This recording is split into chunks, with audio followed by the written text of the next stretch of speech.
Chapter 213. The situation in Overmera had changed.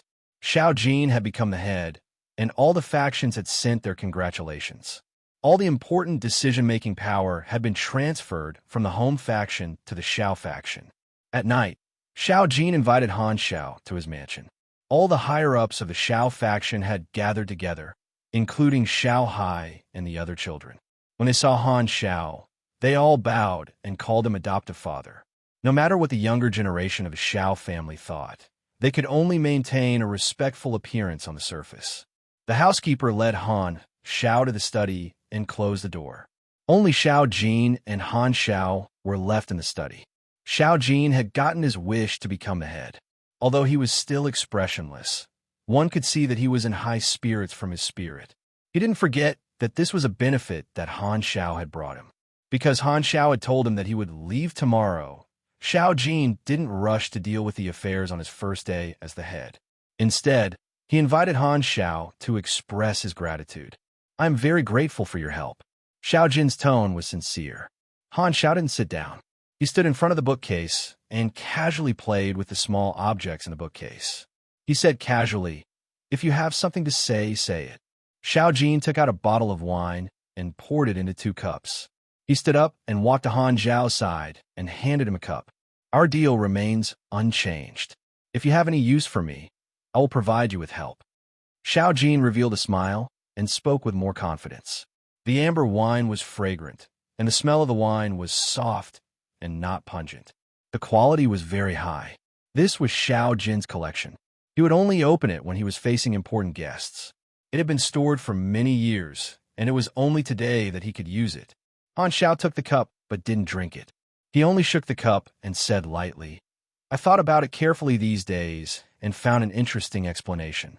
In fact, you knew that Su Dinghua would assassinate Dalat, but you didn't tell anyone. Instead, you allowed it to happen. When Dalat was dead, you had a chance to become the head. Then, when everyone was suspecting me, you were the only one who stood up for me. Because you knew who the murderer was, you took the opportunity to gain my favor. Then, when the other factions offended me, you found the right time to throw out the clue of Su Dinghua. You became the person who uncovered the real murderer, and your reputation increased greatly. At the same time, you connected with me. Then, logically, you used this as a reason to ask me to help you win the successor election. You used my deterrence to suppress all the factions. You weren't the real murderer. You were just the aureole who added fuel to the fire." Han Xiao turned his head with a meaningful look in his eyes. "What do you think of this explanation?" Xiao Jin laughed and shook his head.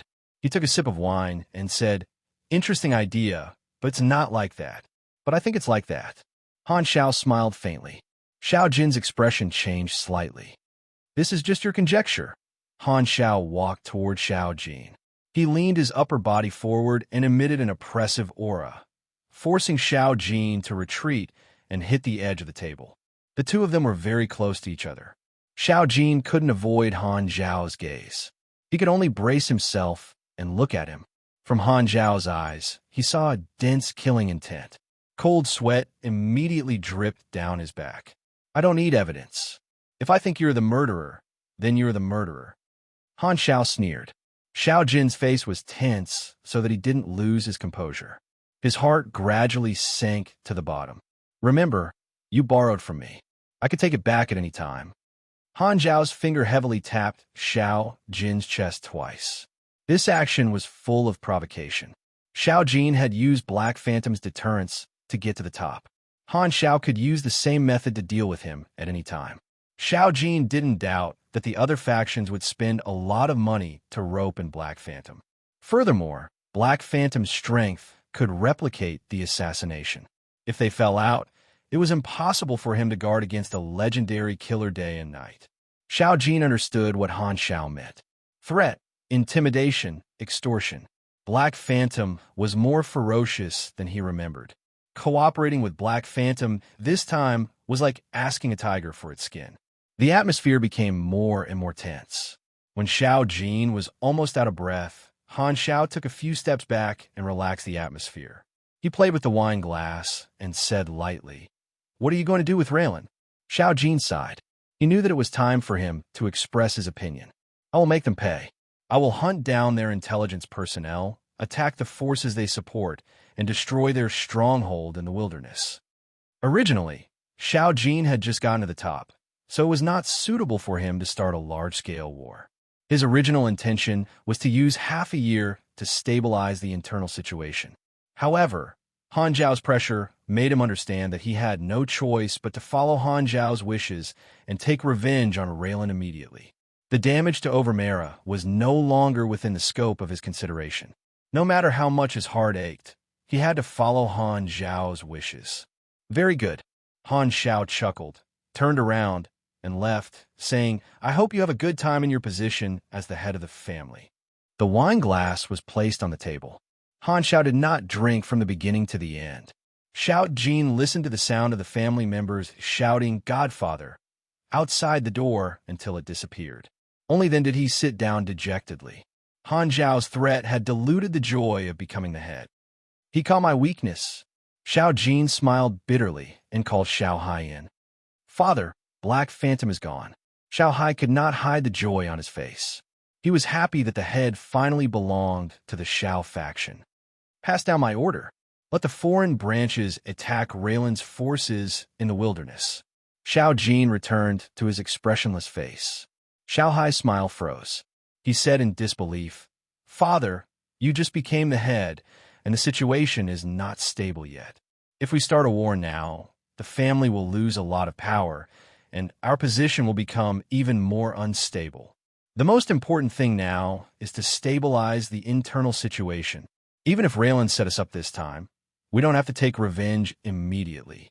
There will be plenty of time in the future. What you're doing is a life and death struggle. Stop talking. Do as I say, Xiao Jin said calmly. Xiao Hai froze. You have activated the Overmera faction. Current relationship. Respected 3000/6000. Xiao faction's partner. Looks like Xiao Jin has compromised. Han Xiao was very satisfied. Threatening Xiao Jin was not something he did on a whim.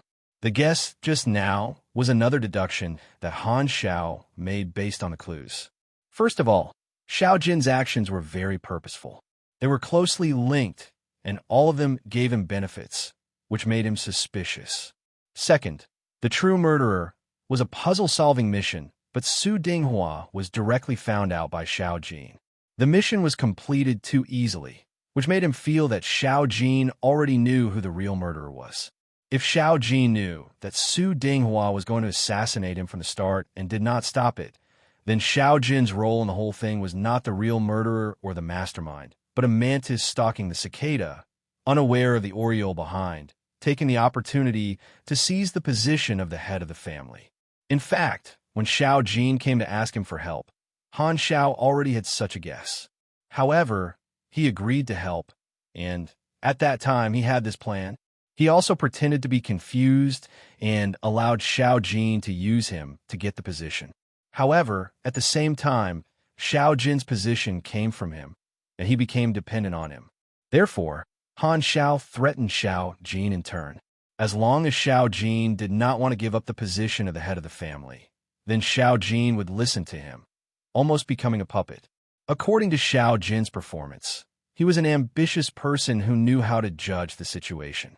The probability of him compromising was more than 80%, and he was not willing to give up the position of the head of the family that he had worked so hard to get. Raylan was the real murderer who framed him, so Han Xiao could not let them get away with it. Therefore, he ordered Overmera to fight them head-on without caring about the consequences.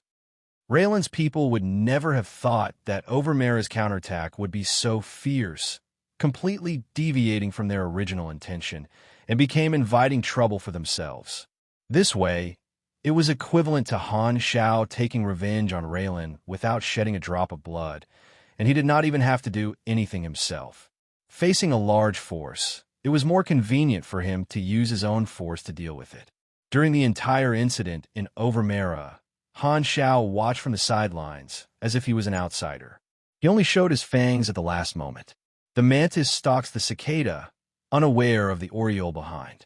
When the snipe and the clam fight, the fisherman benefits. Of course, it was also possible that his guess was wrong. Xiao Jin was actually not an insider who took advantage of the situation to act. However, this was not important at all. Just like what Han Xiao had said, I don't need evidence. If I think you're the culprit, then you're the culprit. Groundless. Xiao Jin had no other choice. He did not dare to admit it, so he could only bear with it. Mission complete. Han Xiao called out the interface. Please select the identity of the real culprit. Su Dinghua, Raylan, Han Xiao described. The target of the mission was the mastermind who framed him, and the result was naturally Raylan. True culprit has been completed. Checking target met. Mission complete. You have received a chance to randomly choose a skill or a talent. Please select a talent or a skill. Han Xiao pondered. He felt that it would be better to choose a talent. He might have a chance to randomly choose a rare talent or even a molding talent. Talent. Randomizing. Randomization complete. Please select one from the following 3 talents. Duplicate chant. There is a 2% to 8% chance of double casting in one chant. Triggering chance depends on LUK. Call of the Wild. Initial affinity with beast-type monsters increases. There is a chance to communicate with beast-type monsters. CHA increases the chances. Chapter 214. Out of the 3 random talents, the most practical one was probably frost resistance. However, in terms of usage, Han Xiao felt that Call of the Wild had a wider range of uses. Beast-type monsters were a very large branch of monsters. In the entire galaxy, other than planets that were highly modified or barren, there were more or less beasts on other planets. Beasts were a very important part of the food chain. All kinds of beasts lived on land and in the ocean. Some strong races even lived directly in the universe. The scary radiation, particle streams, psionic dust, and psychic currents could not hurt them. These kinds of races were bosses that would only appear many versions later. As for duplicate chant, it was a mage talent. Casting and chanting were magic skills, so it was useless for a mechanic like him. The double casting effect would not be applied to skills other than magic. If it was not randomly given, Han Xiao would not have come into contact with talents of other elements. After thinking about it, Han Xiao finally chose Call of the Wild. Although his charisma was a little low, this talent was quite useful. Blue Star in version 2.0 was the world of monsters. Han Xiao had a feeling that Call of the Wild would come in handy. His plan was to leave Blue Star before version 1.0 ended. However, he had a guess. The main storyline of version 2.0 was called Mutation Disaster. This was a mutated virus from the universe that caused the mutation of many creatures on many planets. Blue Star was one of them. The antidote was developed by an advanced civilization. Han Xiao thought that he might be able to return with the antidote in the future and end the storyline of Blue Star early. After the large-scale dissemination of information about the germinal organization before the open beta, Han Xiao knew that he could gain a lot of benefits by greatly influencing the main storyline. This was just a blueprint for the future. Han Xiao still focused on the matter in front of him. The incident in Overmera had ended, and the final result was quite satisfactory. Not only did he not lose out, but he also gained a lot of benefits. Although he stayed in Overmera for a few more days and delayed his journey, who would complain about having more side quests? The more side quests there were, the more benefits there were. After all, the players were there, diligent and conscientious. They did not cry, make a fuss, or commit suicide. The next morning, Han Xiao left Overmera, and all the higher-ups came to see him off. The coldness of the north seemed to have seeped into the hearts of the Overmera's higher-ups, and they all wrapped up their animal fur coats tightly. Black Phantom had become one of them in name, and this outsider had become the strongest combat power in the family. The upper echelons were willing to curry favor with him, and they even gave Han Xiao an off-road vehicle as a means of transportation. The people of the Xiao faction were all present. They were courteous and respectful, and they purposely appeared close to Xiao Jin. The people of the Xiao faction were full of disdain and envy. If they could get Black Phantom support, they would be willing to do the same. They all lamented that Xiao Jin had stolen the opportunity. Xiao Jin, on the other hand, was feeling very complicated at this time. He exchanged a glance with Han Xiao and nodded slightly. Only the two of them knew the deal behind the scenes. Although the result was as he wished, Xiao Jin felt somewhat bitter in his heart. Han Xiao waved his hand, not bothering to exchange pleasantries with them.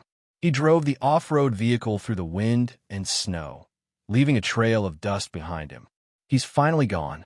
The upper echelons of Overmera finally relaxed their tense bodies. They felt like a huge rock had finally been removed from their chest, and even their breathing was much smoother. Not far away, the players of the Bamboo Rain Guild cheered. Their mission had finally been completed. Black Phantom has uncovered the real culprit and caused a huge change to the situation of Overmera. As his helper, you witnessed everything that happened. Additional reward, 15,000 EXP. The EXP from this mission was very generous for the current players, and the Bamboo Rain Guild was very satisfied. All right, Xian, didn't you record Black Phantom's material? The guild leader, Bamboo Rain Fragrance, asked. Already sold it. I sent it to Galaxy Times, and they gave me a reward, Bamboo Rain Xian said proudly. Mecha, the romance of men. The background of Galaxy had always made many players speculate about the various combat systems. Mechas were a very popular topic, and there were many books about mechas that had countless fans. A large number of players dreamed of the day when they could fight in a mecha. Among the 5 main classes, only the mechanic class fit the speculations. However, since the open beta, there had never been an NPC who fought in a mecha. Han Xiao was the first person to show off a mecha, and he had unintentionally created new first.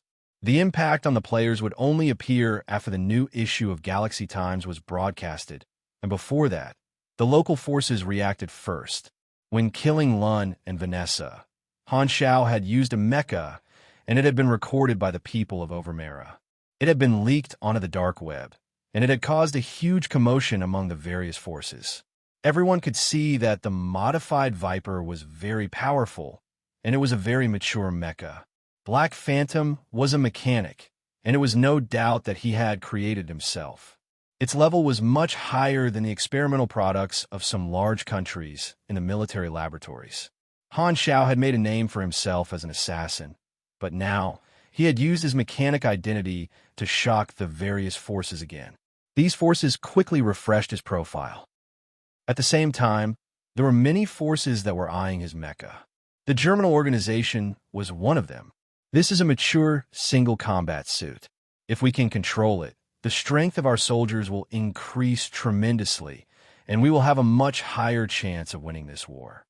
In the headquarters of Andrea, the leader and Cyberlos were watching the short battle video on the big screen.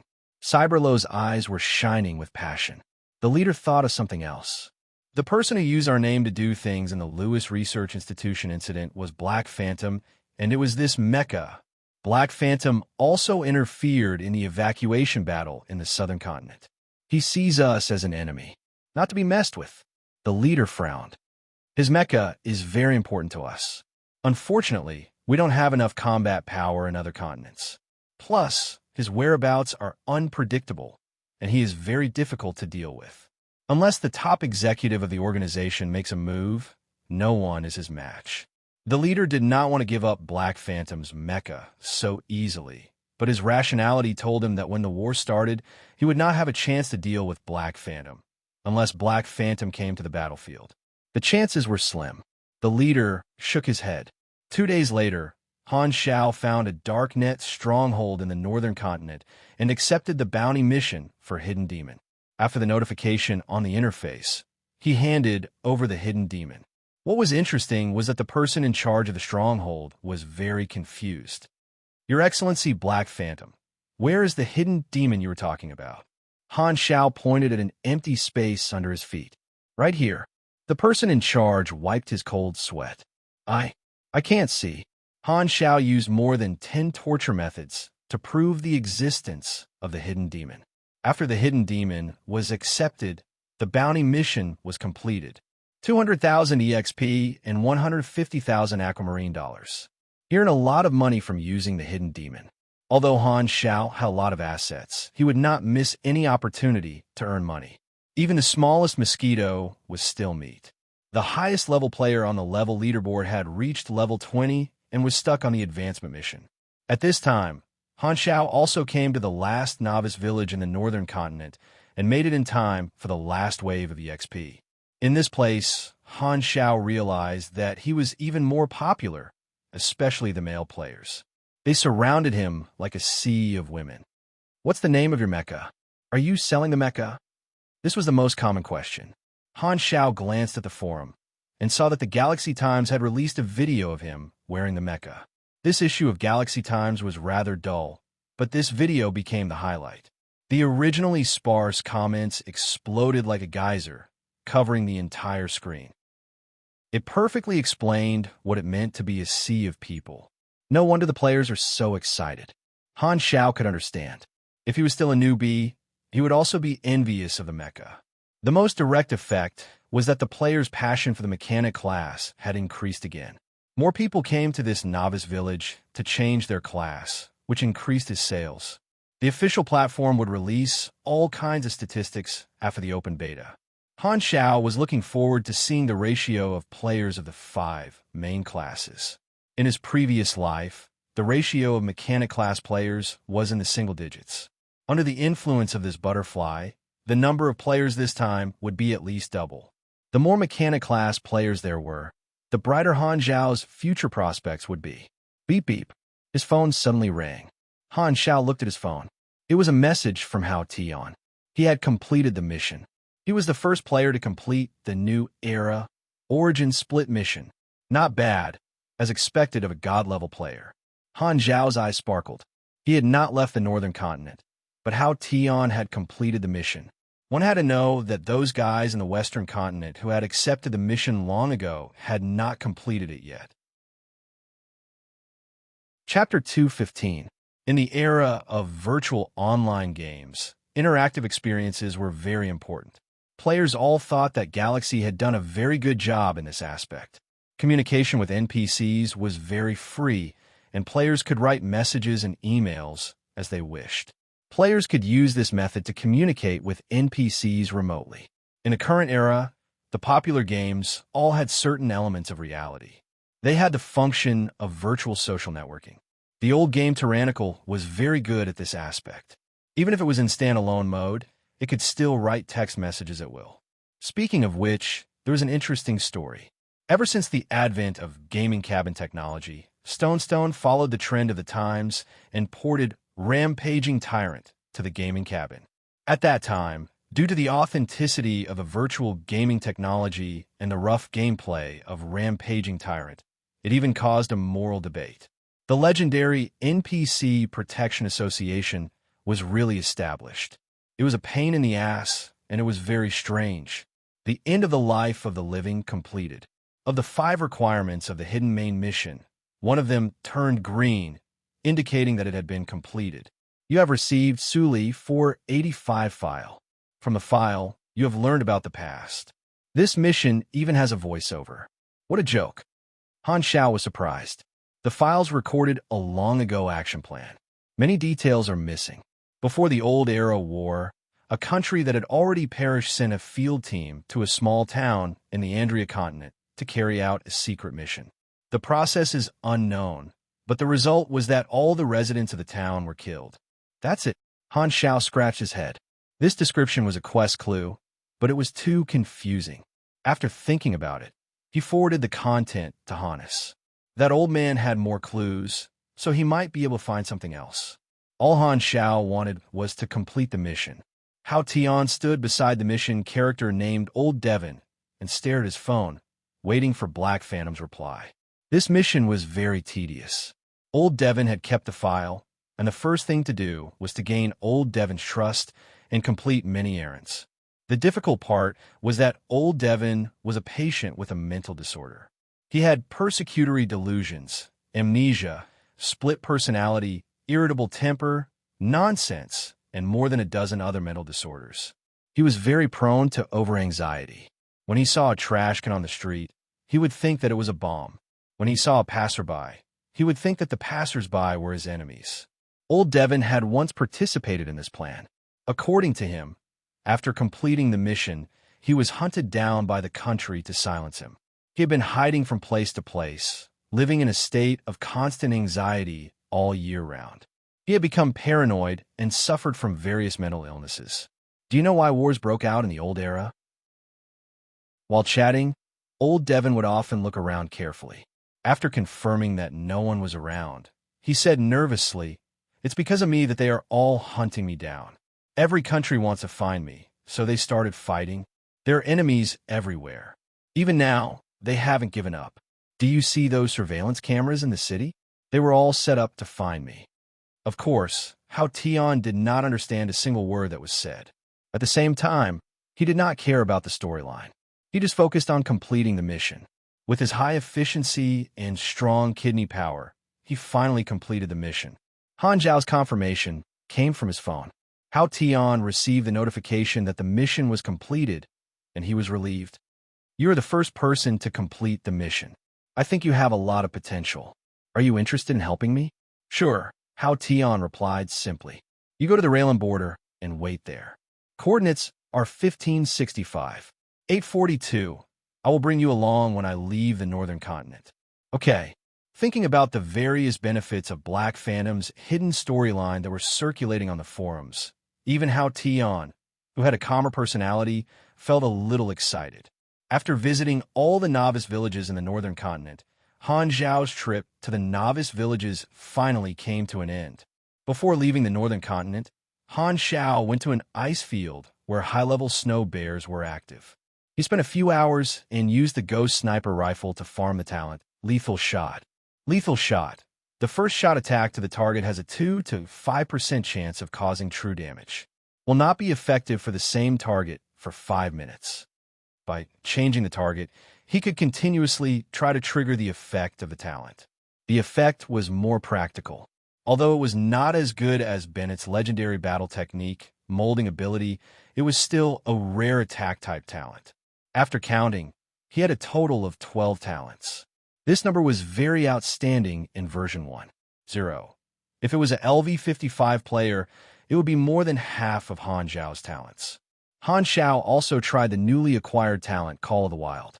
The LV50 plus snow bears were not affected at all. They were as fierce as they could be. He changed to a lower level target and found that a bear cub was very close to him. It was white, chubby, and furry.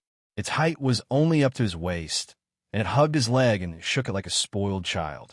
This talent is still a bit useful. The bear cub is only LV20. Call of the Wild should have some hidden elements. Other than being affected by charm, the level difference between me and the beast is also the reason. It should also have something to do with the beast habits. Han Zhao muttered to himself. Suddenly, he saw this furry ball hugging his leg and trying to climb up, treating him like a tree. Han Technician squinted and kicked the bear cub away. The white and chubby bear cub rolled a few times before hugging him again. It was very clingy and could not be chased away. His furry buttocks shook, and his appearance was stupid. His pair of small black eyes were simple and honest. "Tisk, so cute." Han Zhao was touched by the cuteness. He lifted the bear's butt and looked at it. "Oh, it's a female." The man and the bear stared at each other for a long time. Han Zhao stretched out his arm, and the bear cub moved its butt with difficulty and climbed onto Han Zhao's shoulder to play on the swing. "You must have koala blood. I didn't expect you to be a mixed blood." Han Zhao was amazed. He twisted his neck, and the bear cub also swayed. It felt like he had an extra backpack. "Let's take it back and raise it as a pet," Han Zhao said to himself. Raising pets was the fun of life. With one more pet, Han Zhao suddenly felt a lot more relaxed. No wonder people in big cities like to raise animals. It was simply a stress reliever. When they were unhappy, they could bully their pets and regain their sense of superiority as an intelligent species. This was a claw ice bear cub. It was only a few months old. Han Zhao was too lazy to name it. He just called it Bear Cub. With Bear Cub, he took a plane to the border of Raylan to pick up Hao Tian and immediately set off back to southern continent. On the plane, Hao Tian was very quiet. He did not ask where they were going, nor did he take the initiative to interact with them.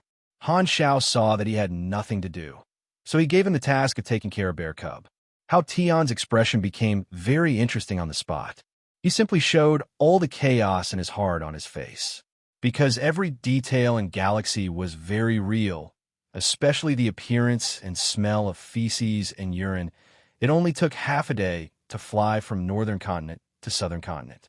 Han Xiao received a call from Hannes on the way, saying that old Devon's file had added to their clues. This was a key clue, and Han Xiao knew that it would affect the hidden main plot of the next round. The gains in the northern continent were no less than those in the western continent. His experience and assets had increased greatly, almost doubled. Every time Han Xiao saw the accumulated experience on the panel and the total assets in his darknet account, he felt full of happiness. It was like a washing machine turning over mountains and seas in his heart. The plane landed in southern continent. Antonio had been waiting for a long time. As soon as he got off the plane, Han Xiao saw his rough face. "My friend, welcome back alive." Antonio laughed and gave Han Xiao a bear hug. The strong smell on his body almost made Han Xiao bleed. "I'll die if you hug me for a while more." Han Xiao frowned and rubbed his nose. The smell did not go away for a long time and went straight into his skull. "You've only been out for less than a month, and look at what you've done." Antonio was amazed. He still remembered that Han Xiao said that he would not be reckless. It seemed that compared to him, Han Xiao's standard of not being reckless was the difference between a mountain and a basin. During this time, Black Phantom's deeds were spread out like a deep water bomb. Many forces had no choice but to retract part of their attention from the war and focus on Black Phantom. If there were no accidents, Black Phantom had become one of the top threats in most forces' files. Black Phantom had officially reached the top of the Darknet's assassin list, pushing all the other assassins down. After chatting for a while, Antonio saw Bear Cub. His eyes lit up, and he ran over to rub it. From the appearance, Han Xiao was not surprised that Antonio liked furry things. These two balls of fur were probably close relatives. Walking aside, Han Xiao dialed Bennett's number. "I'm back." Bennett let out a sigh of relief.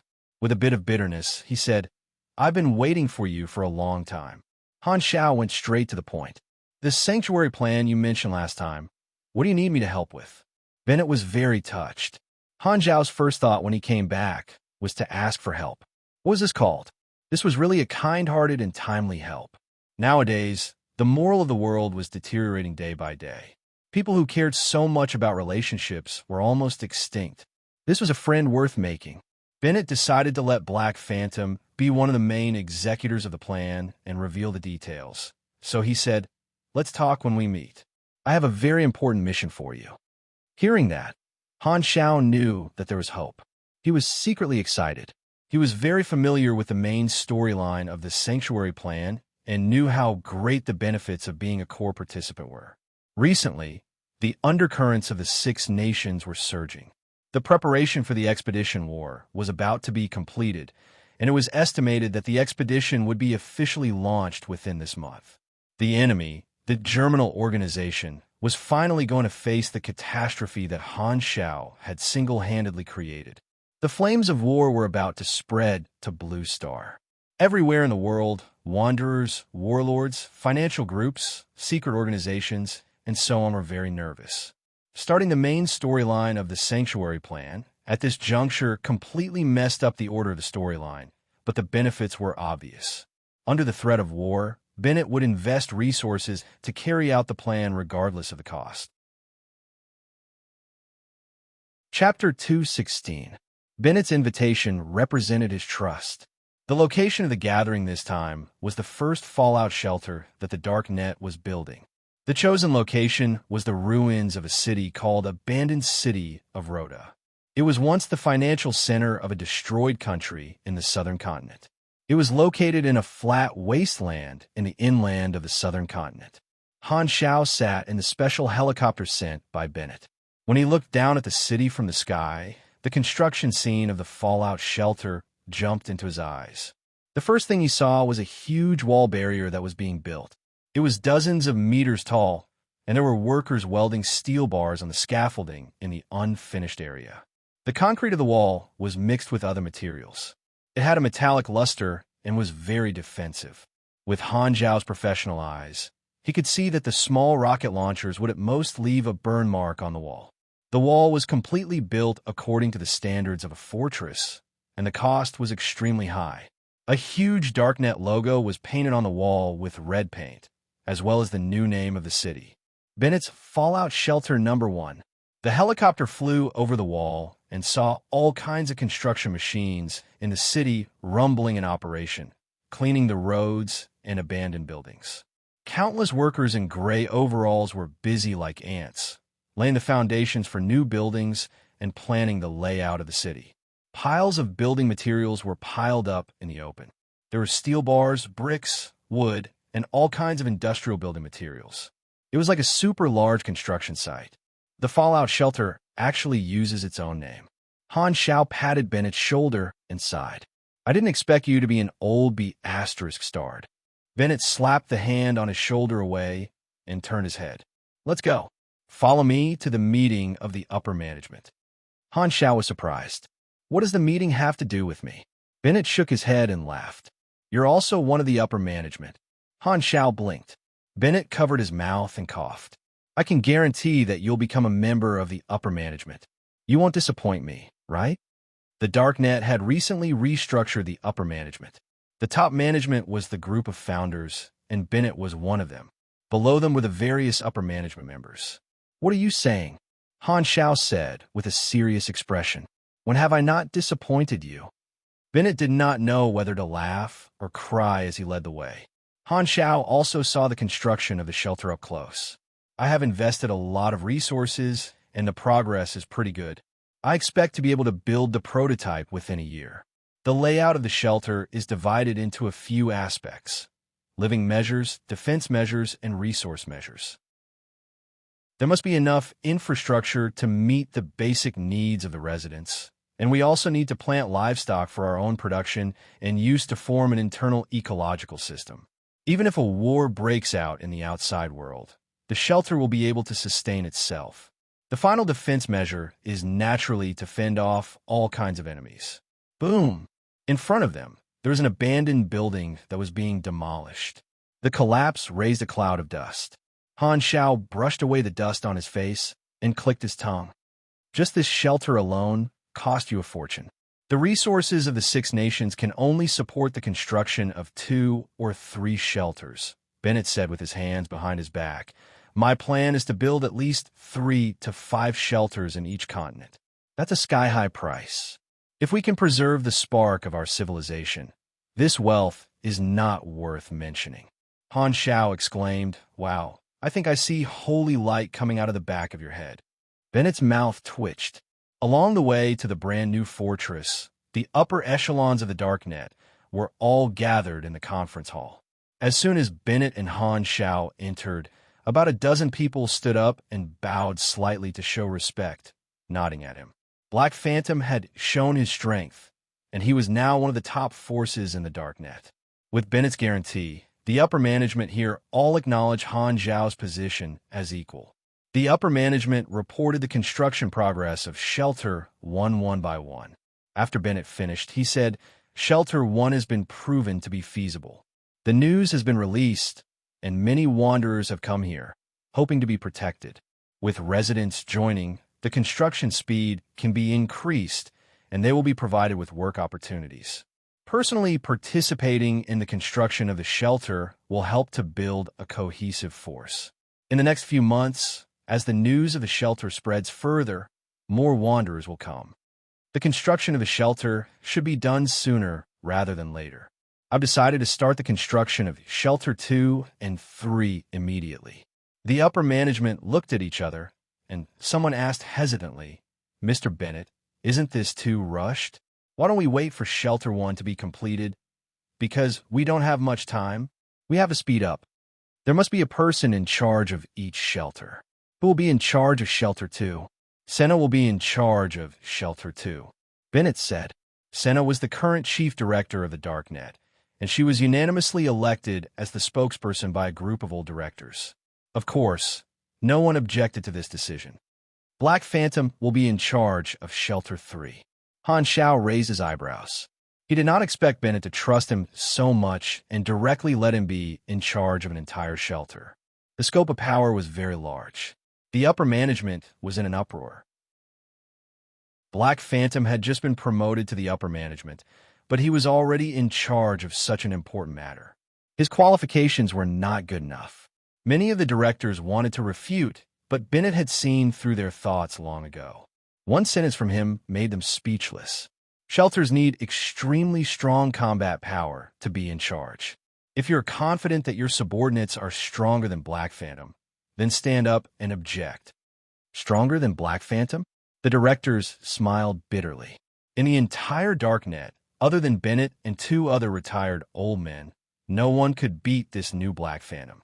Since no one objected, Bennett announced the end of the meeting. At the same time, he pulled Han Xiao to a private meeting room and exchanged a few words. Then, Bennett made a prompt decision to stop arguing with Han Xiao about whether he should be paid for being the person in charge. He pulled the topic back on track, and under Han Xiao's disdainful gaze, he showed the detailed plan of Shelter 3 without blushing. The construction team of Shelter 3 has basically been formed, and the location will be Gray Metal Ruins. Han Xiao felt that the name sounded familiar.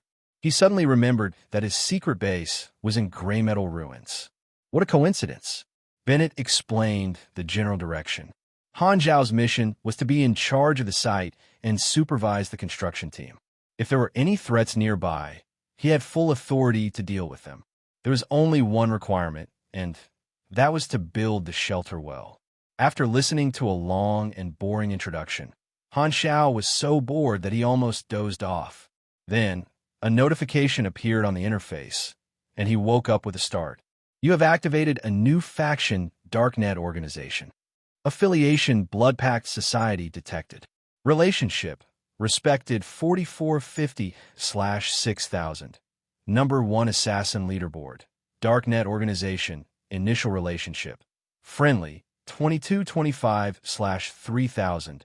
Upper Management. Joining the upper management of the Darknet was because of his personal relationship with Bennett. If a player wanted to have a high voice in the Darknet organization, they would have to at least be respected. If they wanted to become an upper management, they would have to at least be revered. You have triggered the grade, a main mission, Shelter Plan, Shelter 3. Seeing the mission requirement, Han Xiao smiled. Just as he had guessed, becoming the person in charge of Shelter 3 was a construction mission. The type of mission was also a series of missions. It was divided into dozens of requirements, and the construction blueprint was divided into many parts. Every time a part of the construction was completed, it would be considered as completing one of the requirements. The requirements included defense measures, residential housing, infrastructure, construction, cleaning up the ruins, reclamation, farming, and so on. It was equivalent to transforming a city.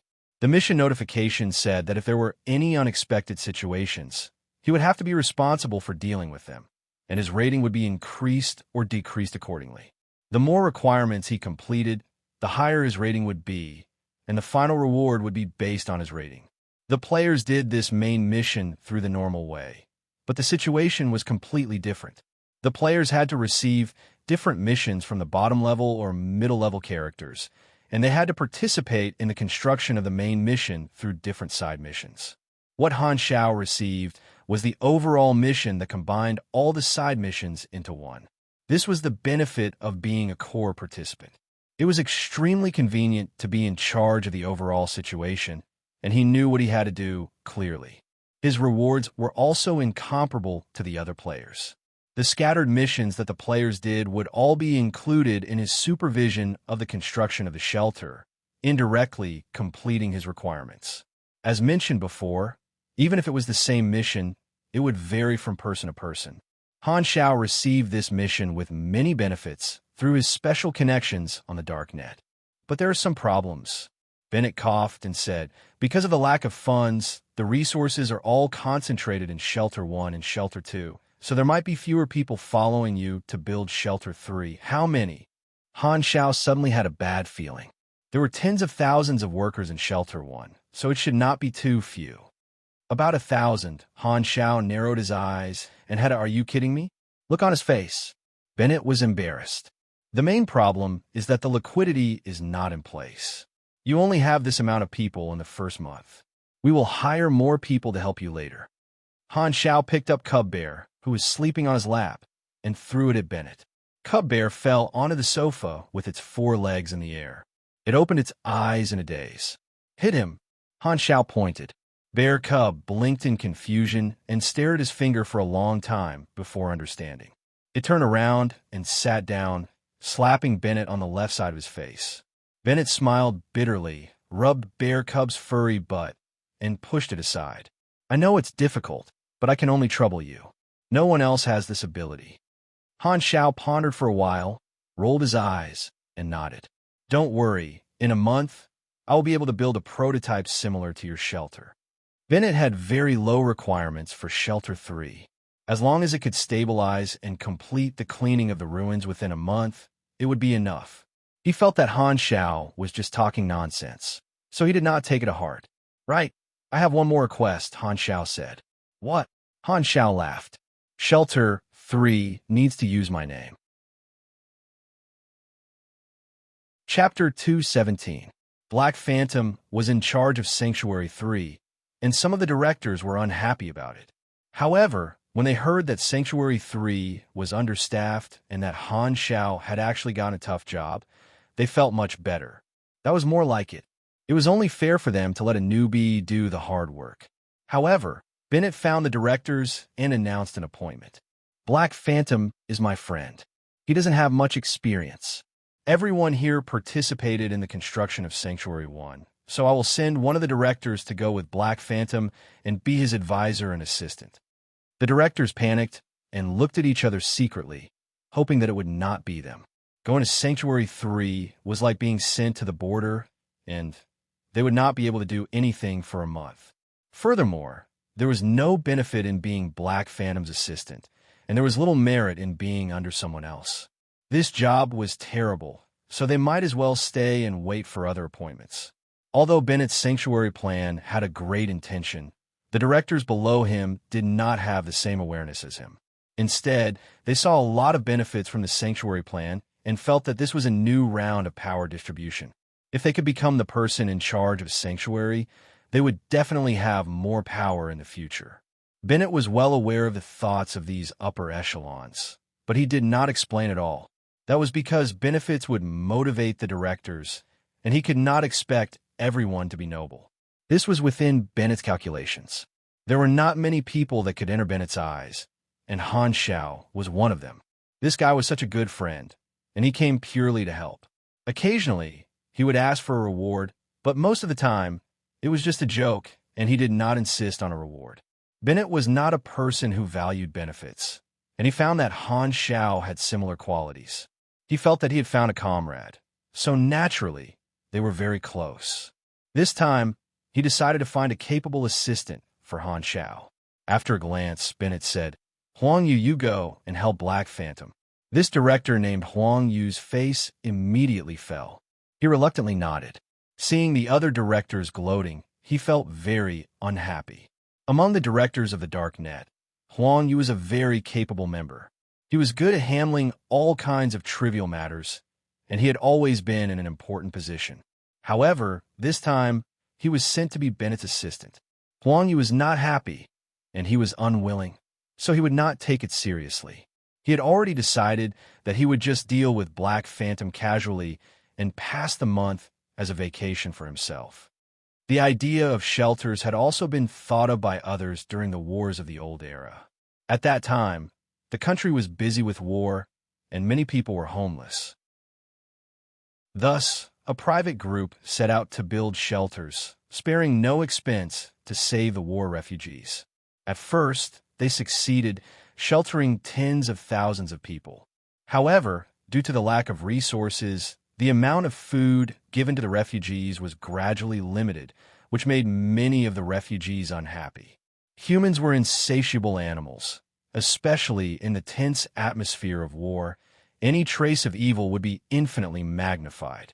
It was easy to go from frugality to extravagance, but difficult to go from extravagance to frugality. They had forgotten who had helped them when they were hungry and cold.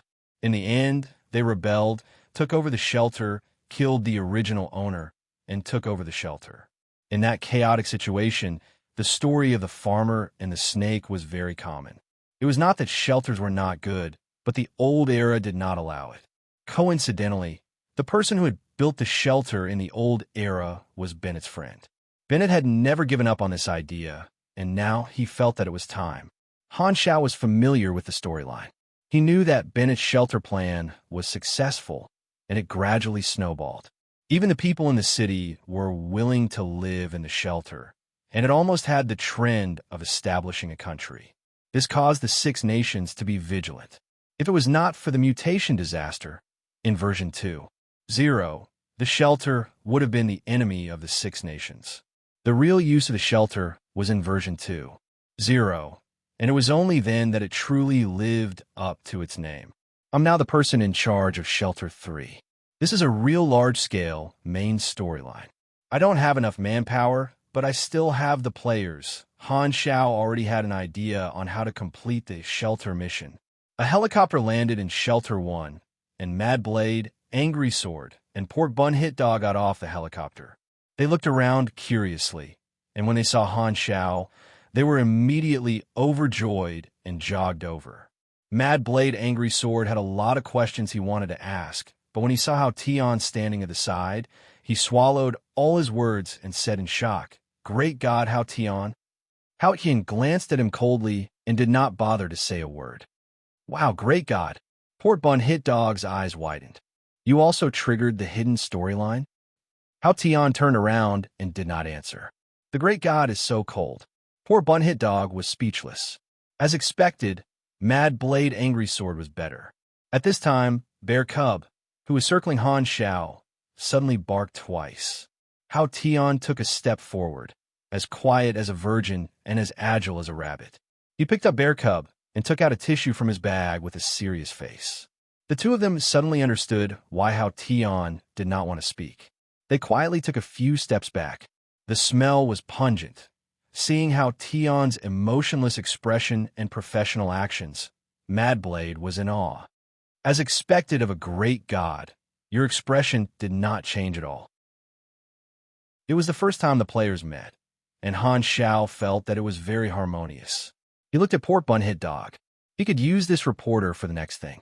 3 days later, congratulations to player White Mask for completing his first advancement. All the players received a notification on the interface. The first player on the level ranking board had reached level 21. White Mask was a foreign player, and he shared the changes of the advancement on the forum. The Blue Star players were shocked to find that the advancement had automatically awakened the energy training technique. At first, everyone had doubts, but as more and more people advanced, it was confirmed that this skill was a skill that everyone would definitely awaken. The Blue Star players were confused. The skill that they had spent EXP to learn was actually a skill that was automatically learned after the advancement. Was it a loss? Many players did not think so. Learning an advanced skill in advance did not seem to be a bad thing. After all, this was a growth skill, and the effect was very good.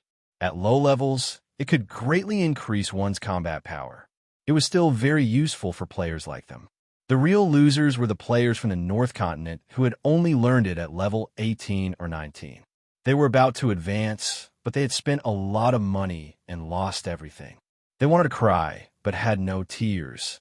The players from the South Continent who had been depressed for a long time suddenly realized that they were not the unluckiest ones. They immediately became energetic. Although they knew the truth about the energy training technique, many low-level players felt that learning the skill in advance was worth it. Therefore, many players from Andria were still waiting for Han Zhao's arrival. But what they waited for was a bolt from the blue. Black Phantom had returned to the South Continent. He was not coming to Andria. When Han Xiao went to the North Continent and the West Continent, the players from Andria were full of hope that they would be the last to arrive, but the truth was too cruel. Han Xiao was not coming at all. The hope in their hearts was dashed, and the contrast made the players from Andria break down. The discussion on the Blue Star Forum was in full swing, and even foreign players from other novice planets joined in. Andria was completely a bystander this time. They felt that no one was bringing them along to play, and the sadness was like a lonely and bleak wind blowing in their hearts. The public beta had been open for almost 2 months, and the average level of the earliest batch of players was close to level 20. More and more new players were entering the game, and the total number of Blue Star players was in the hundreds of thousands, and it was still rising. The high-level players started to get involved in the story of the various planets, digging into the history and environment of the world to participate in the main storyline. It was the same for Blue Star. More and more players were recruited by the Six Nations as special forces. From the NPCs, the players found out that the Six Nations expedition against the Germinal organization was about to begin. However, the interface showed that their level had not reached the prerequisite to activate the expedition mission, which meant that even if they followed the troops to participate in the expedition, most of them would not get the mission reward. Most importantly, the players would be slaughtered effortlessly if they went up against an army with their current strength. This was naturally the effect of Han Shao bringing the main storyline forward. The players lost the transition period and directly participated in the war. It was worth mentioning that the various organizations in Blue Star finally realized that there was a limit to the number of times the players could revive. This made those organizations feel relieved, and they felt that the Inhumans finally had a weakness. They were not as nervous as before and started to treat the Inhumans as special mercenaries. Chapter 218. Wild Boy, a member of Sky Territory, and a loyal fan of pork bun. There were many Galaxy video hosts with different styles on the forum, but only Pork Bun had first-hand information about Black Phantom, so he was always ahead of the other video hosts. Wild Boy liked to watch videos related to Black Phantom very much. He was fascinated by the dark and mysterious aura of Black Phantom. Once Pork Bun updated, Wild Boy saw it. He clicked on it immediately and posted a comment before watching it. International practice. Rush for updates before watching. The video started playing, and Pork Bun's despicable voice sounded. Snow-white legs and cherry lips, peeling skin and breaking bones to suck human marrow. Take off those clothes and pants. Wine doesn't make people drunk, just a cup of aphrodisiac, in exchange for a night without sagging. Alright, welcome to Galaxy Adventure Diary. Dog viewers, I'm still me, a different Pork Bun.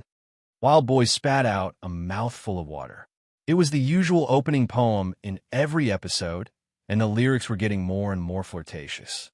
Even with a strong ID, he felt that his body could not take it anymore. Every time the opening poem was released, the comments would go crazy, so dense that even the screen could not be seen clearly. I used to be a civil and military strategist, but now I only know how to shout 666. The theme is clear. So wet, so wet. I'm calling the police. I'm a girl, and I actually sang along. Filthy power overflows the sky. Let's have another one of the falling lotus. So cool, I can't stop. Please consider the feelings of the female fans. You'll lose the babies if you do this. Reported, no shooting. The previous episode was Pork Bun and Madblade causing trouble in Black Pine. This episode continued from the previous one, and everyone watched with great interest. After completing the mission, in the second half of the episode, the scene suddenly changed to a huge city under construction, and the bright Bennett's Sanctuary 1 jumped into everyone's eyes. In the scene, Han Shao, dressed in black, stood with his hands behind his back. The comments paused for a moment, then suddenly exploded. Wow, I see Uncle Black again. Video host with a conscience. Eat one of my recommendation tickets. After so many days, they finally saw Black Phantom appear in Pork Bun's video in person. This was the only one. The audience felt a sense of familiarity, as if they were seeing a familiar face. Since the start of the open beta, Han Shao had been in the eyes of the players. He had a special place in the hearts of the players.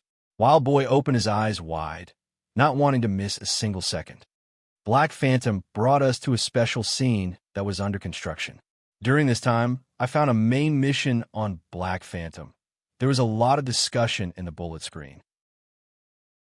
The players all knew that Han Shao had a main storyline mission, and the requirements for accepting the hidden main storyline mission were very strict. Could it be that this main storyline mission was different? Pork Bun showed his mission list, and it was a shiny new mission, Black Phantom Sanctuary 3. What is this? The mission name actually has Black Phantom in it. What is a shelter? It's very similar to the name of this scene.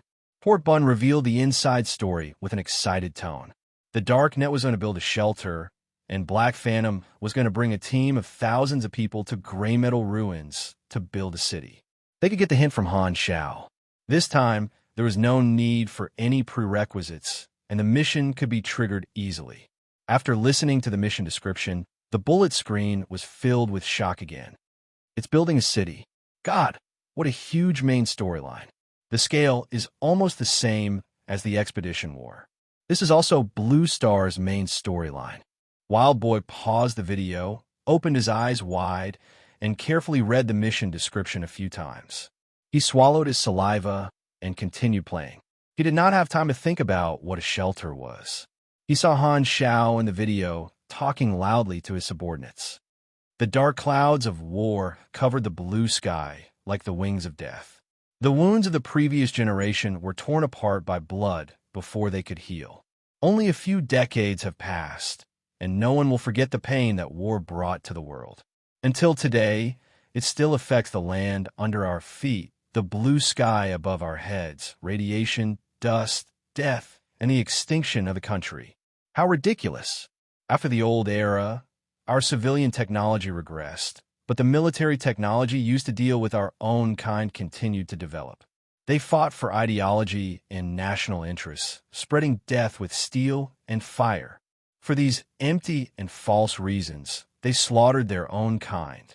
Countless lives will be taken away by the whirlpool of war.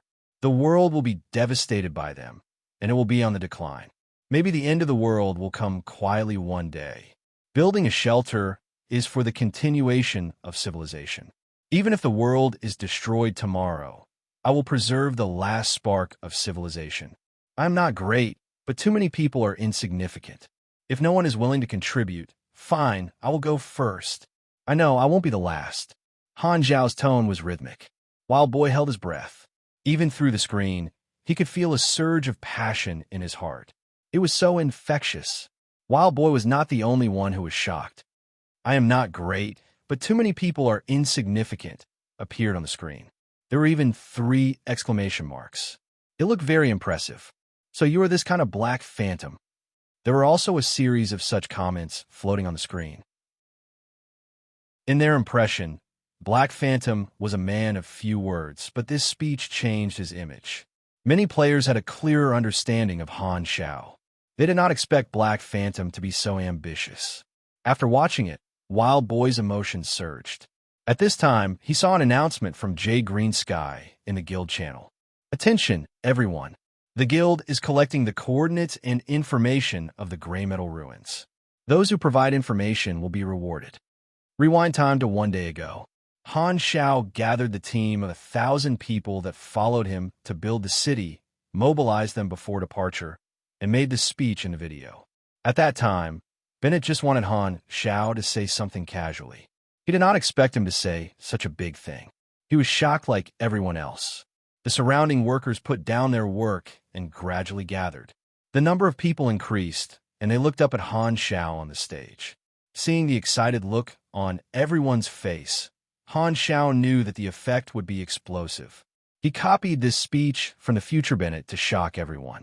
In the past, Bennett had established his position in the hearts of the players with his noble aspirations. Han Xiao said first, no matter what, when Bennett was mentioned in the future, the players would definitely think of him. This deepened the players' impression of him and added additional value to his character. He knew that the players liked to see things like this. A character with noble aspirations was usually a selling point. Furthermore, Bennett did not need to care about the players' image of him, so Han Xiao did not refuse. At the same time, he could also move Bennett. There are many benefits. Players all like the additional story of a character. Showing some special characteristics will help to gain the player's favor. Han Xiao nodded. He wanted the players to follow the image he created. As for whether this was true or not, if he did not say it, no one would know. She turned around and saw that Bennett's expression had changed. What she had said had struck a chord in his heart. Of course, those were his own words to begin with. Bennett was deeply touched. Han Xiao had said what was in his heart. He only felt that Han Xiao was becoming more and more pleasing to the eye. Just like rain dripping into a dry desert, Bennett realized that he was no longer alone. He finally found a comrade. Everything is for the continuation of civilization. He understands me. Bennett gave Han Xiao a gratified look. Speech was a very scary skill. It could motivate people. Originally, most of the workers here came to work for the money, but now they felt that there was something more in their hearts. The directors were shocked. They did not expect Black Phantom, who had killed countless people, to have such perseverance. They looked at him in a new light. The next day, the construction team of Fallout Shelter 3 gathered. The massive fleet of vehicles dragged a cloud of smoke behind them as they passed through the barren fields and disappeared into the horizon. The fleet was equipped with a reconnaissance helicopter that flew at low altitude. It was the vehicle of important people. If there was any danger, they could escape. However, since Han Xiao chose to take the car, Huang Yu took the helicopter without hesitation. He did not bother to be polite with Han Xiao. Han Xiao felt the vibration of the off-road truck in the back seat and browsed through the team's information. At this time, a notification appeared on the interface. Current goal: protect the fleet and reach Gray Metal Ruins. Current team size: 1,034 when reaching the destination. The team's loss rate is below 20%. Reward: 250,000 EXP. Mission rating increased. Current rating: the sudden appearance of the mission target is a feature of a long-term mission. Han Xiao raised his eyebrows. He suddenly realized that his eyebrows have been too active recently. No, I have to be more careful. Sanctuary 3's mission rating changed in real time. When the requirements were completed, the rating would increase. Since the mission had just started, he had not done anything yet. Of course, it would be the lowest level E rating. The team consisted of 700 workers and technicians. The remaining 300 were soldiers and guards. They were organized into teams of 20, guarding the periphery of the fleet. The armed forces are not enough. I have to strengthen the team. Chapter 219. It would take 4 to 5 days to travel from Sanctuary 1 to Gray Metal Ruins, so the fleet could only camp in the wilderness. On the first day of departure, at dusk, under Han Zhao's instructions, the fleet found a safe spot in the wilderness and rested there. It was more dangerous to travel after dark, as many beasts were active at night. The Darknet soldiers patrolled around the campsite in shifts. Han Xiao gathered the important people of the team for a meeting. Assistant Huang Yu, Engineering Manager Coney Fury, and Guard Captain Lu Chao. The blueprint of Gray Metal Ruins renovation plan was laid out on the table, and Coney Fury started to talk. The initial renovation of the entire city was originally planned to take 3 months to clean up the weeds, chase away the beasts, clean up the ruins, complete the construction of the sanctuary, install the power grid, water supply, and so on. However, this is a standard plan of 30,000 workers. We only have 1,000 people in the first month, so we can't do anything. Even cleaning up the ruins is difficult. Coney Fury was helpless. Han Xiao nodded and looked at Huang Yu. Do you have any suggestions? Huang Yu said perfunctorily no. Noticing Huang Yu's indifferent attitude, Han Xiao roughly guessed what Huang Yu was thinking. He was not willing to be his assistant. Han Xiao did not mind. He did not need an assistant anyway. He turned around and said, manpower is not a problem. I plan to complete the blueprint construction in a month. Coney Fury was stunned. That requires at least 100,000 people. Even Sanctuary 1 does not have that many workers. I have an idea. Han Xiao did not say it directly. Huang Yu looked on coldly.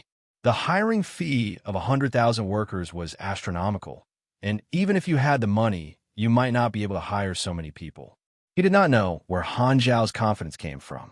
Lu Chao suddenly pressed on his earpiece and said urgently, Your Excellency, Black Phantom, there's a plane approaching.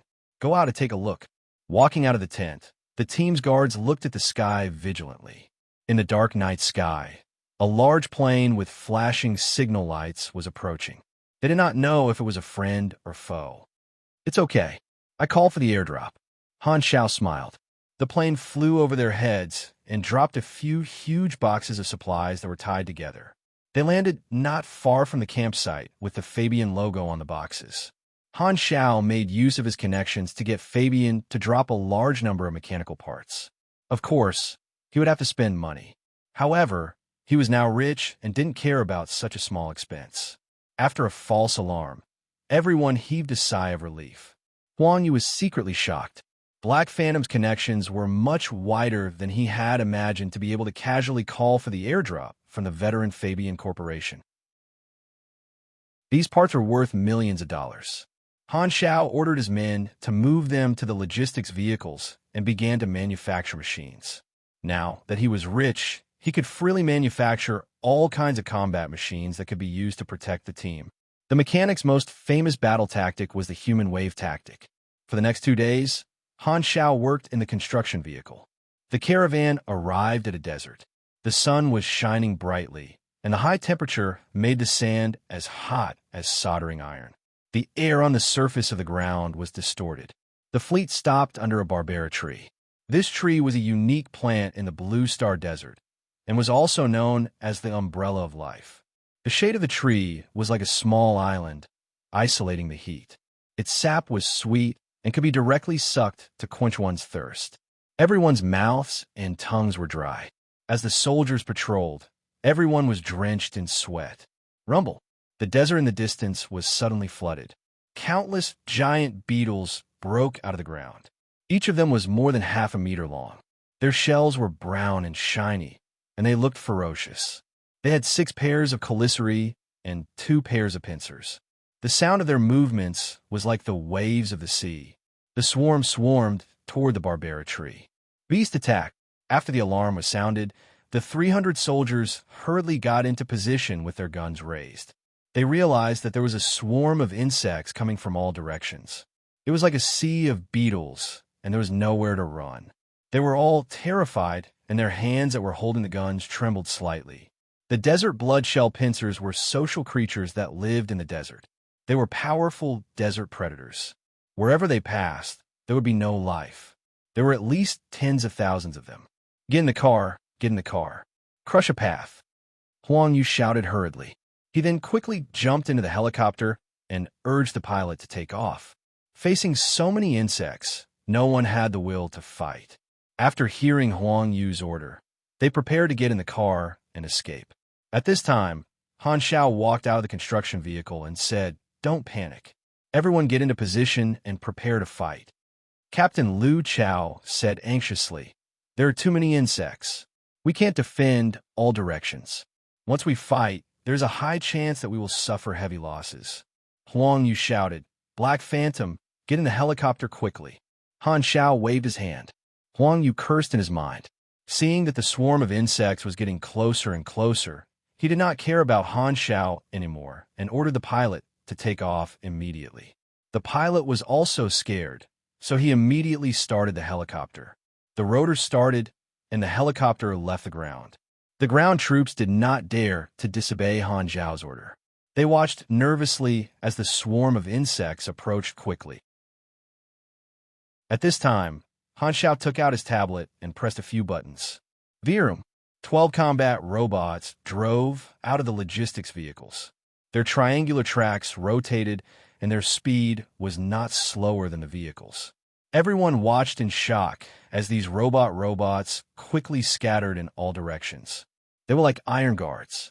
The cold metallic luster reflected the speckles of sunlight that passed through the shade of the trees, and it was as if they had grown golden scales. These Rangers were the latest version of the 2.5 generation. Han Xiao had upgraded the blueprint a few times, and he was not the same as before.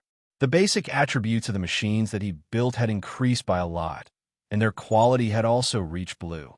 The 2.5 generation Ranger robots were all equipped with automatic fire control systems, which increased the firepower and durability of the magazine. They were also about the same height as humans, and their tracks could overcome many difficult terrains.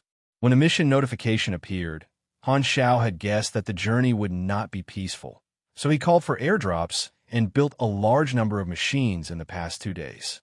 Han Xiao's manufacturing speed had become very fast. When he was LV-20, he used to take a few days to build the Ranger robots. Now, he could finish it in less than 10 minutes. When a mechanic's manufacturing speed exceeded a certain threshold, they would be able to create weapons on the spot on the battlefield. As long as there were materials, there would be an endless supply of weapons. This was an ability that only high-level mechanics had.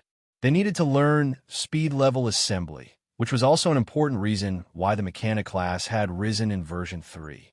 So, go, take down all the metal discs from the car and place them in all directions. The Darknet's soldiers obeyed his orders immediately. There were a total of 20 metal discs. After placing them on the ground, Han Shao activated the program and started to transform. The base was inserted into the sand and fixed, and the folded modules assembled into gun barrels. The entire process took only 4 to 5 seconds. These are the foldable small turrets. Han Shao had upgraded the blueprint, and they had automatic fire control systems. Looking at the thick, long, and black barrels, the soldiers were slightly relieved.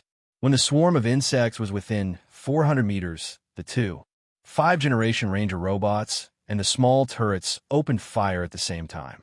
With the camp under the Barbera tree as the center, a storm of steel bloomed in all directions. The rain of bullets covered the sky, and the sound of guns and cannons rang out in unison. Da-da-da! In an instant, countless green goo exploded in the swarm of insects. In front of the killing weapons made by humans, the shells that the desert blood armor claws were so proud of were as fragile as eggs. The steel and fire penetrated the giant beetles one after another. The area within 400 meters of the camp became a natural moat.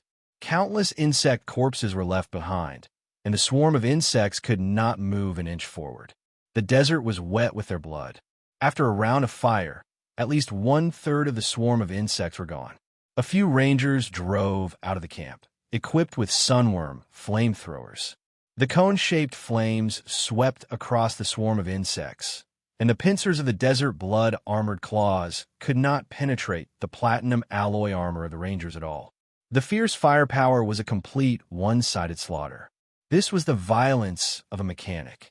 Group battles were the advantage of the mechanic class. Espers and pugilists might be good at fighting, but their stamina was limited. Of course, the limitation of a mechanic was money.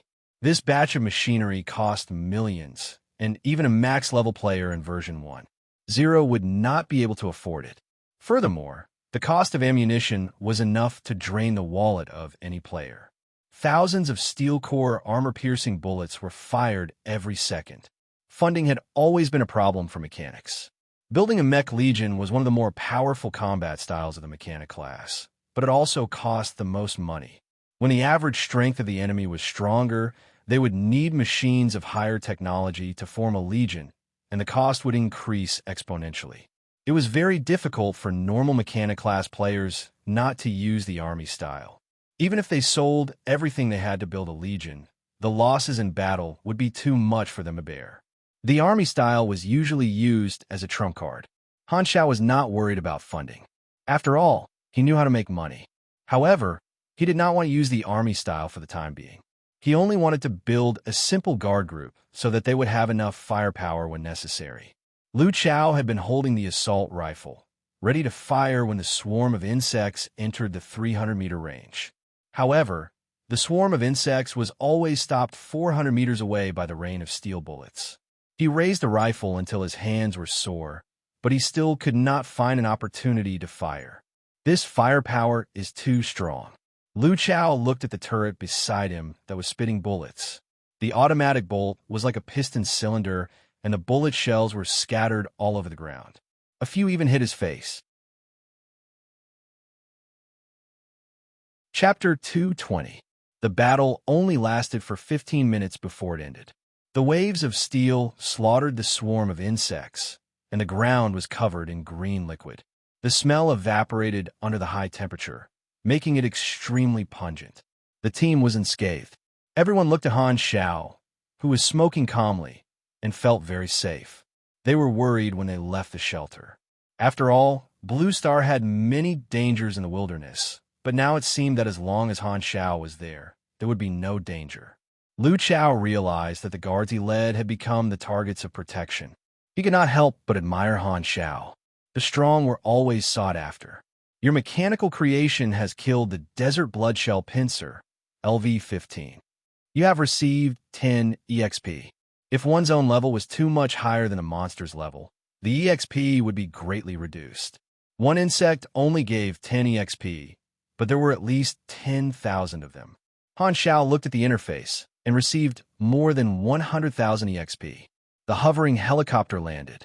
Huang Yu looked down from the helicopter and saw the endless swarm of insects falling like wheat, but the camp remained unmoved. The countless bullets were like blooming petals. The scene shocked him deeply. Huang Yu originally planned to escape on the helicopter and almost left the others behind. Now that the crisis was over, his expression became a little awkward. He felt that the eyes of the people around him were full of contempt and dissatisfaction. The mechanic class is so strong. How Tian held Bear Cub and frowned. He was a pugilist, so he could not help but worry about his career prospects. On the other hand, Madblade, who was a pugilist in his previous life, was more and more glad that he chose the mechanic class. This was very awkward, more material. Portbun was very happy. Following Black Phantom, there was no need to worry about not having enough content to make videos. The three players also triggered the mission of protecting the team, but they did not do much and received a lot of EXP. The other two were not surprised, but it was the first time Hao Tian experienced it. Looking at the huge increase in EXP, Hao Tian had mixed feelings. The reward of doing missions was not as good as following Han Shao. No wonder so many people wanted to trigger Black Phantom's hidden storyline. The reward was so good that even he, a professional god, had a similar thought. The dangers of the wilderness came from wild beasts, bandits, and radioactive dust. With the protection of this group of steel weapons, they encountered several wild beasts along the way, but they were all defeated. It was scary but not dangerous. With only one day's journey to gray metal ruins, the caravan set up camp. The starry night was bright, and countless stars twinkled in the night sky. It was a clear night, and when one looked up, one could see a whole river of stars reflected in one's eyes. The technological environment of Blue Star was similar to that of Earth, but the natural environment was more beautiful. The coordinates were the 9th star zone of the Garden Galaxy. The civilization density in this star zone was very low, but the planets were very dense. A large number of desolate planets were quietly captured by the denser planets and moved around them. The blue star revolved around a star, neither too close nor too far. The temperature was suitable for human habitation. The blue star is also orbited by several satellites in the celestial sense. These are the moons that reflect the light of the star onto the planet's rotating dark side. Before the old era, there were countries that built rockets to land on the satellites, but the planets were desolate. The opportunity for the Ghidorah civilization to come into contact with the Blue Star civilization was when a Ghidorah exploration star shuttle's interstellar spectrometer captured the vacuum noise of a low-tech rocket made by the Blue Star civilization. Ghidorah was a star system-level civilization that dominated the Garden Galaxy. Their exploration area covered many star zones in the Garden Galaxy. They leaned toward the lawful faction and had a friendly attitude toward civilization contact. Han Shao had recently seen the Blue Star Civilization's research on celestial bodies. This information could be obtained by the players through various channels, and the details were very realistic. Therefore, the players had a strong sense of immersion. From the perspective of an NPC, Han Shao was able to see more things. In the tent, Han Shao and Coney Fury were discussing the blueprint. At this time, a guard walked in and reported, "Your Excellency, we've captured a wanderer. He's wandering around our camp." This was a young wanderer. His clothes were ragged, and he had a double-barreled shotgun that was confiscated by the guards. When he saw that the camp was filled with armed guards, fear appeared on his face, and he started to tremble. "Are there any settlements nearby?" Han Shao had an idea.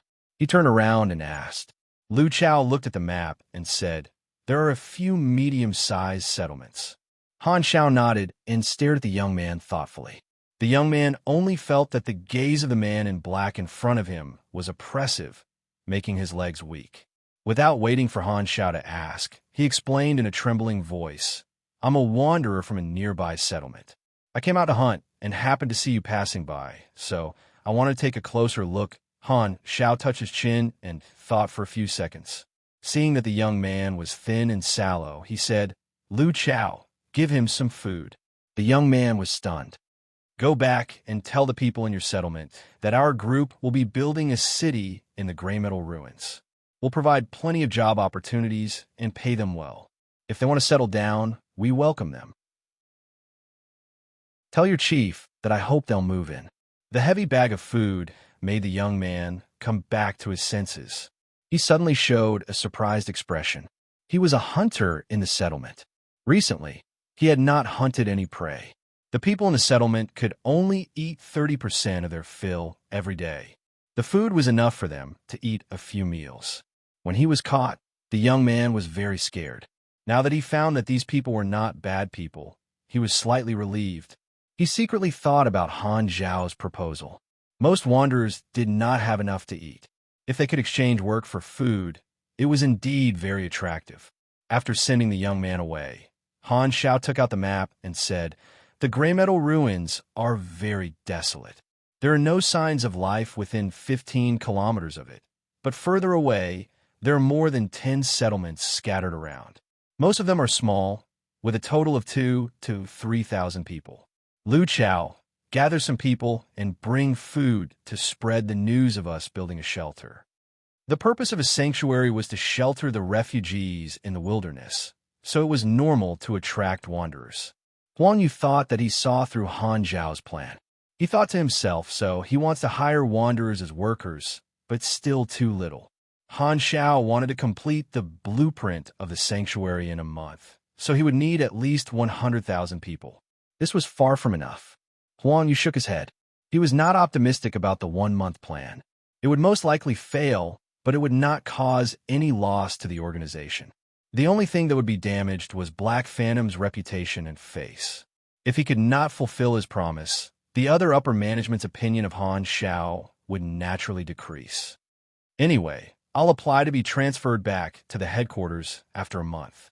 Huang Yu did not want to be an assistant and waste his time in Sanctuary 3 without any chance to make any contributions. Not mentioning Huang Yu's thoughts, Lu Chao said, "But if we split up the guards, the defense of the team won't be enough." Han Xiao pointed at the Generation 2. 5 rangers that were patrolling the camp according to the program and laughed. "I'll give you a chance to say that again. I promise to complete the mission."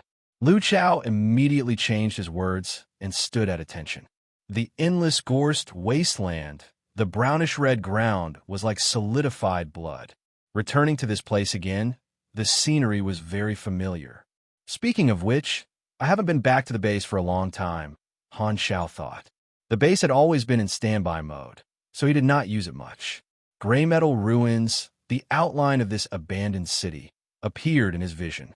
There used to be a road in the wasteland, but it had been neglected for many years, so it was overgrown with weeds. The cement road was cracked, and green sprouted from the cracks. There were also old, grayish-yellow newspapers that were blown by the wind and moved slowly on the road. The street lamps that were no longer lit were covered with vines. The atmosphere was bleak. The entrance to Gray Metal Ruins was a wide, abandoned road. The fleet moved along the road. Other than the sound of the engine and wheels, it was completely silent. Arrived at Gray Metal Ruins. Current team size, 1,034. Damage rate, 0% target completed. You have received 250,000 EXP. Mission rating increased to D-. The main mission of the sanctuary that Han Xiao had received was Build Sanctuary 3. It was a huge mission that involved the overall situation. Therefore, according to the dozens of buildings that a sanctuary should have, there were dozens of construction requirements. The current target of the mission had changed. Current target, complete the blueprint. Time limit, 3 months current time. Day 1, complete the following 13 construction requirements. Expand/retract within 3 months. Reward, 800,000 EXP, plus 1,250 dark net reputation. Mission rating increased. Chapter 221. These 13 construction requirements were all basic construction, such as repelling beasts, clearing the ruins, water and electricity grid, housing, the number of residents, city walls, and so on. There were dozens of requirements for Sanctuary 3, and this was only a part of them. The blueprint construction was originally a 3-month plan, and the goal was to complete the shelter's prototype within the specified time. Sanctuary 1 has been under construction for a month, and the progress is about half done. Using them as a reference, 3 months seems to be more than enough. Han Xiao suddenly thought about it. No, Bennett has tens of thousands of workers, and I only have 1,000 in the first month. If I do the mission the normal way, the time will be very tight. Suddenly, there was a commotion in front of them, and the fleet quickly stopped. There were thousands of people gathered at the entrance of the abandoned city. Something's wrong. The guards quickly got out of the car and surrounded the group in the center. At this time, the crowd also noticed the fleet and moved toward them. These people were wearing strange clothes, and the people of the dark net recognized them immediately. Inhumans. Nervousness exploded in their hearts. Facing the mysterious Inhumans, everyone felt scared. Inhumans were much more dangerous than beasts, and they could revive. Just Black Phantom's mechanical creation alone might not be able to protect everyone. Huang Yu was shocked. So many Inhumans? Why are they gathered here? The organization sent people to the gray metal ruins to scout a while ago, and there was no one here. In Han Zhao's vision, the dense IDs above the players' heads made him dizzy. This time, he lifted the corner of his windbreaker and walked out of the car. He pushed through the crowd and stood at the front of the fleet with his hands behind his back. Sandwiched between the two parties, his posture was like a javelin pointing straight at the sky. A light wind blew past, and his windbreaker fluttered like a black flag fluttering in the wind. Just his imposing appearance alone immediately attracted everyone's attention. The people of the Darknet were shocked. When the Inhumans saw Han Xiao, they actually stopped on their own. Black Phantom, we're here for the mission. This was honest. We heard you want to build a shelter, so we're here to help. This was immersive. After waiting for so long, I almost thought it was just a rumor. He heaved a sigh of relief. Han Xiao clasped his hands behind his back and nodded pretentiously. Thank you for your help. Everything is for the people. Our convoy is preparing to enter the city. Please make way. When we settle down, we will plan the construction goals of the city. At that time, there will be many job opportunities. Hearing this, the players obediently made way. The people of the Darknet opened their mouths wide in shock. These Inhumans were actually here to help Black Phantom. Since when did Black Phantom have such a huge influence among the Inhumans? Huang Yu was stunned. Han Xiao had the confidence to complete the prototype within a month because he could command the mutants? To Blue Star, Inhumans were a strange phenomenon. Everyone was very vigilant, and when they came into contact with Inhumans, their attitude was relatively cold. Therefore, when he saw this scene, Huang Yu only felt that it was inconceivable. How did Black Phantom do it? Why would the mutants respect him? I have to report this to Mr. Bennett. Huang Yu thought. With the addition of the players, the team instantly expanded by a few times and entered the gray metal ruins. The convoy found a place to stop. Coney Fury hesitated and said, Your Excellency, we need to clear an area to set up camp. It's not early now, so it's best to finish before dark. We don't have many people, so we have to start immediately. You go find those Inhumans for help. Me? Coney Fury was a little scared. With me here, what are you afraid of? Han Xiao patted him on the shoulder. Coney Fury had nothing to say, so he had to bite the bullet and get off the car. He took out the loudspeaker, prepared for a while, and said loudly to the players, I need some people to clear a safe area nearby for everyone to set up camp. Since you are here to help, I'll have to trouble you.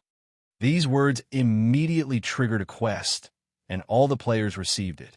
With a boom, they scattered like birds and beasts and immediately got to work. The surroundings immediately became a construction site, clearing up debris and beasts. Coney Fury was surprised. He did not expect this group of Inhumans to give him face. He turned around and looked at Han Xiao in the car. He understood that the Inhumans were not giving him face, but rather, They were giving face to this mysterious officer. With the help of the players, a safe area was cleared in the evening. It was a stadium, which was naturally suitable for outdoor camping. The dangerous insects and beasts around were all driven away by the players. The people of the Dark Net got Han Zhao's approval and set up small folding turrets around the stadium for automatic defense, which attracted many players to look at them curiously. Using the vehicles as barriers to protect the tents, the players rested in the other areas. The inside of the stadium became a bustling area with thousands of players interacting. Many of them knew each other, and some even set up stalls. It was quite a lively scene, dispelling the bleak atmosphere of the abandoned city. The ruins that had been silent for decades were once again filled with voices. Great God! When Hao Tian was being led by Bear Cub, he suddenly heard someone calling him. He turned around and saw Jay Green Sky and the other core members of the Sky Territory Guild behind him, looking at him excitedly. Hao Tian nodded, looked at the crowd, and said, "You've worked hard. Hello. It's what we should do." Jay Green Sky was excited. Only those who were familiar with him would call him Long. Sky Territory was a guild under the Long Sky Club, and Hao Tian was the pillar of Long Sky. They were colleagues and knew each other. The club guilds needed to provide help to the pro players because the pro players were the face of the club. Hao Tian's position was higher, and he was also the idol of his own guild. Jay Green Sky did not hesitate to bring people to the sanctuary. One of the important reasons was that he knew Hao Tian was with Black Phantom, so he rushed over to help. Among all the players who came to the sanctuary, Sky Territory was the only big guild. Most of the other players were casual players. Bun Hit Dog was recognized at a glance. As the most popular video host at the moment, he had a lot of fans, and they were all very passionate. "Dog Author, don't run. Give me your head. I'll show you a treasure. Taste the anger of the Africans. You still haven't updated? I'll break your legs." A group of angry fans waved their weapons and chased after Bun Hit Dog, yelling loudly. The players at the side made way for them and watched the show with great interest. Some people even started to sell snacks and cheered loudly. All kinds of "kill him" sounds could be heard continuously, mixed with laughter. Port Bun did not forget to record while running away. He looked at the camera and said loudly, "This meeting went very smoothly. The fans are very passionate. As the saying goes, beating is affection, scolding is love. The more you love, the more you want to hurt him. If you don't kill each other, how can you love each other? I'm very comforted. Come, give me a smile." Port Bun turned around and filmed the players who chased after him. He fully displayed his style of courting death. This was the self-cultivation of a video host. If he did not court death, how could he collect material that normal players could not see? "Dog thief, eat my axe." Whoosh! A flying axe flew past his head. Port Bun was so scared that he shrank his head and ran away without looking back. The players behind him were panting heavily. "Mother Asterisk Cur, how can he run so fast? My stamina is almost empty. He's with Black Phantom after all. His level is higher than ours. Ah, bastard European." The players outside the tent were happy, but Mad Blade was very serious. He was facing an important choice. After successfully advancing, Mad Blade was faced with 3 paths: Cannon Master, Mechanic, and Mechanical Pugilist. He was hesitant. The mechanic combat ability that Han Xiao showed was indeed very strong, but personally, Mad Blade was more inclined toward Mechanical Pugilist. He had a feeling that the mechanic path was not suitable for him. In the past, Han Xiao had also given him advice that he had potential in close combat, and hinted that the Mechanical Pugilist path was more suitable for him. This main account was going to participate in the Pro League. If he made the wrong choice, the disadvantage of starting over would be too great. Therefore, this choice was very important. Mad Blade hesitated for a long time and finally decided to use the coin toss method. It was said that the moment the coin was tossed, there would be an answer in one's heart. Because the convoy camp was not allowed to enter, the players formed a market near the camp and waited for Black Phantom to come out and give them the mission. A petite female player walked in a market while carrying an equipment bag that was twice as big as her body. She looked around curiously. Passing through the market, Maple Moon stopped outside the camp. She took a deep breath and held the phone in her hand tightly. Finally, LV20. Chapter 222. In the tent in the center of the camp, Han Xiao looked at the blueprint on the table and thought about how to use the player's advantage. His mission quota had increased. The highest reward for a single mission was a little over 60,000 experience points, which was still a little short of 80,000 experience points. The total daily quota was 7 times that of a single mission, which meant that he could assign missions with a total of 420,000 experience points each day.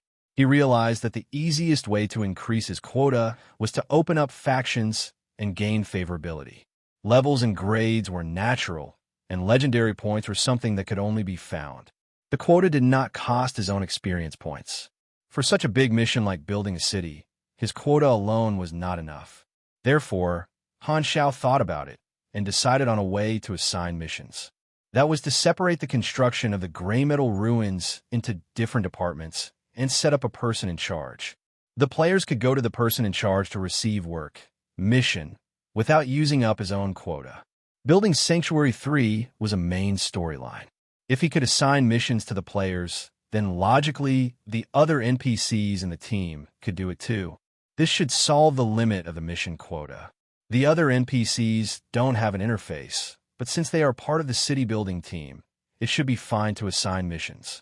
Letting the other NPCs assign missions on his behalf would not only avoid the limit of his quota, but it would also be helpful to his own mission.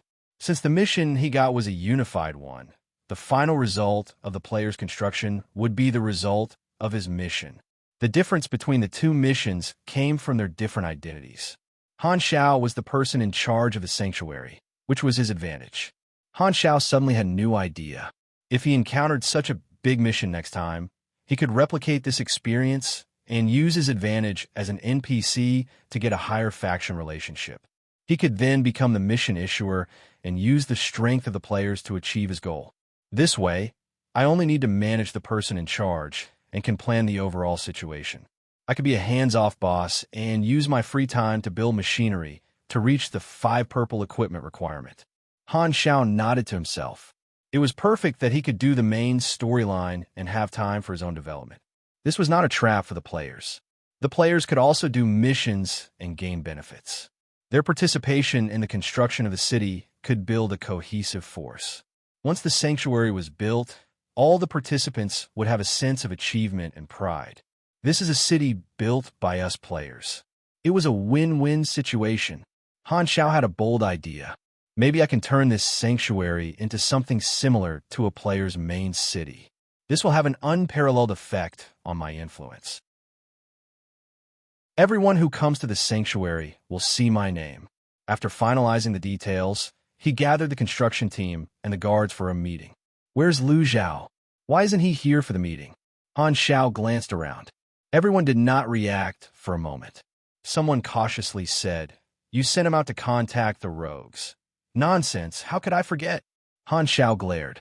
Before everyone could react, he coughed dryly and said seriously, "Building a shelter from scratch is a huge project. I have divided the blueprint construction into 13 departments. This is the information. It covers construction, exploration, and so on. Each department has a person in charge. My goal is to complete the blueprint construction as soon as possible. It would be best if I could shorten the time to within a month. We don't have that many people, and we don't even have enough mutants outside." Someone said, "Don't worry about that. There will be more people sooner or later." Han Xiao knocked on the table and emphasized, "Is everyone clear?" Everyone could only nod. 1 month was too much of a rush, but since it was a request from their boss, they could only try their best. Otherwise, they would not be able to bear the consequences. Although Han Xiao was still kind, no one forgot that he was the strongest person in the organization. He was a legend who had killed countless people, and he was currently the #1 assassin. Han Xiao announced the person in charge, and Huang Yu was not part of it. Huang Yu was quite happy. He had nothing to do. Although thousands of mutants came, it was still a drop in the bucket. It was impossible to complete the prototype in a month. In the end, Sanctuary 3 could only be completed in a few months. By that time, Sanctuary 1 would have been completed. As an assistant, he did not have many benefits, so he did not plan to help. Huang Yu had just told Bennett about the mutants coming to help Han Xiao. Bennett was very calm and did not have any opinions about it. It could be seen that Bennett trusted Black Phantom a lot, and the two had a very good relationship. Huang Yu also roughly understood why Bennett sent him as an assistant. It was to choose a capable assistant to help his friend. It's all because I'm too good. Huang Yu sighed helplessly. The meeting came to an end.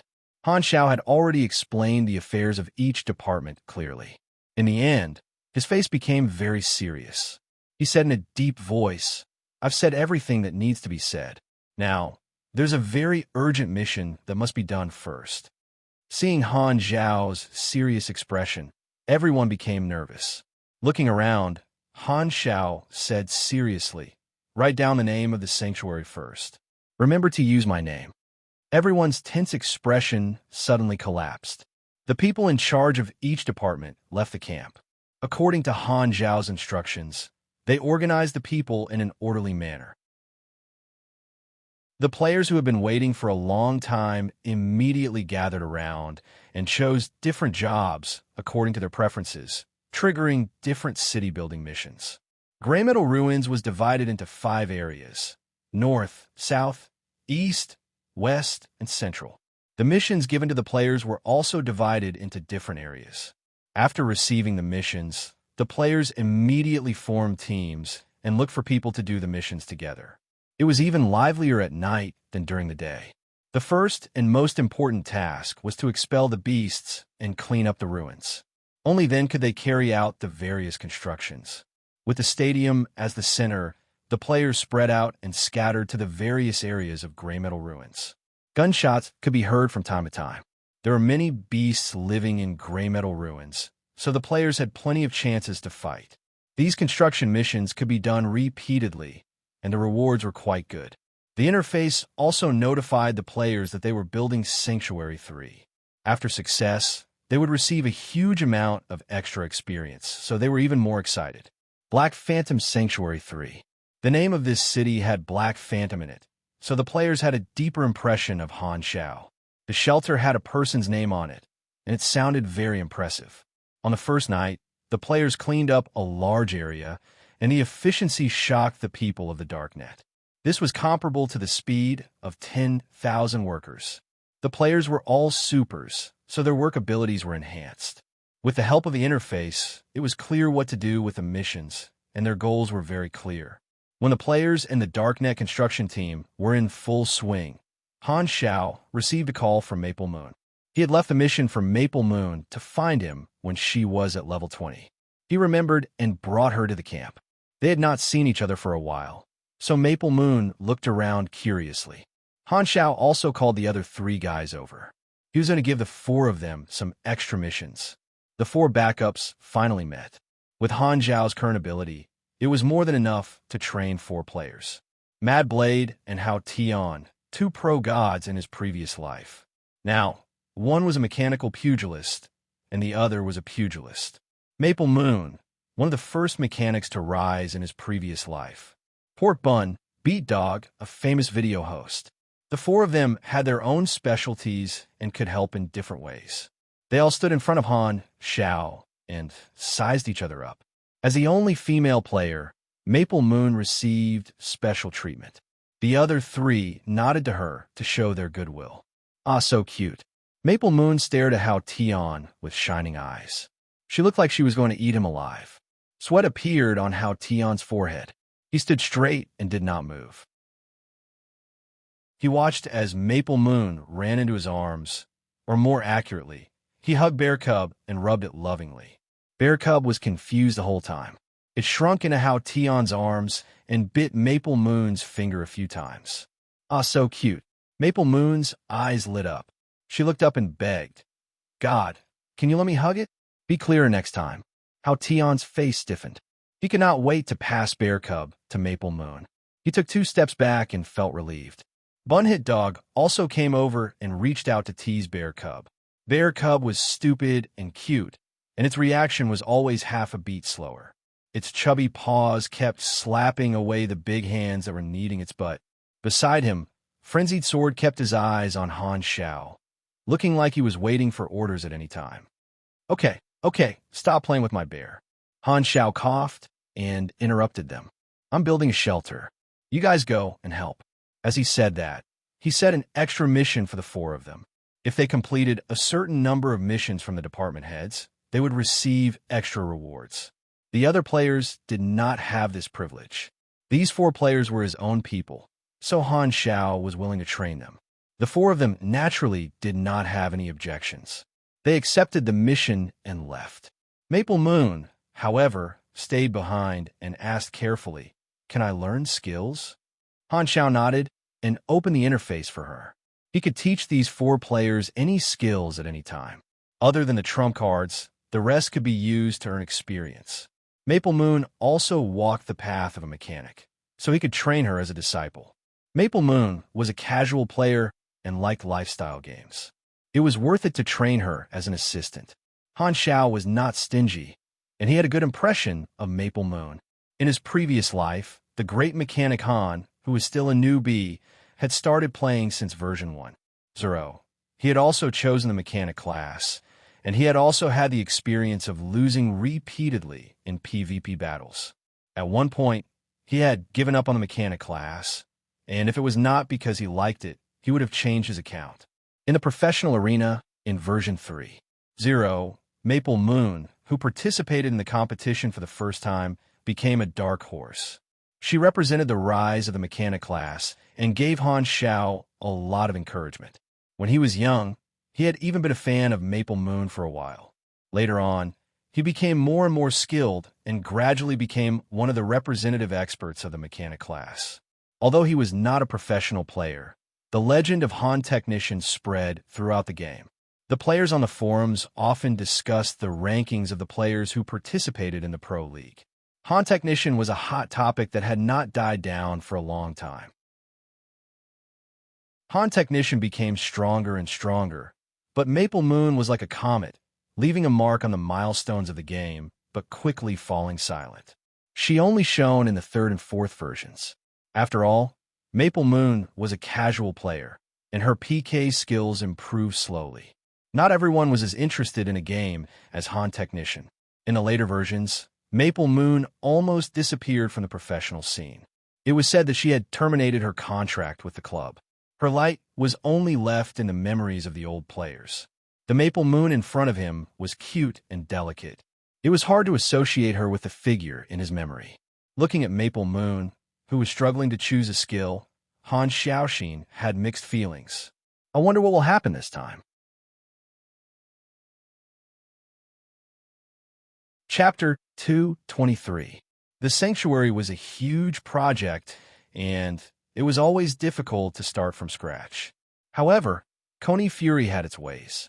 The planning was very detailed, and the construction was done in an orderly manner. The division of work between each department was very detailed. The main storyline of the Sanctuary also caused a sensation on the forums.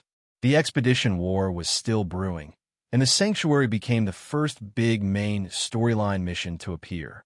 It immediately attracted the attention of the players. Furthermore, the first batch of players had tried it themselves, and the news was very reliable. This was a large-scale main storyline, and they would only complain about the lack of people.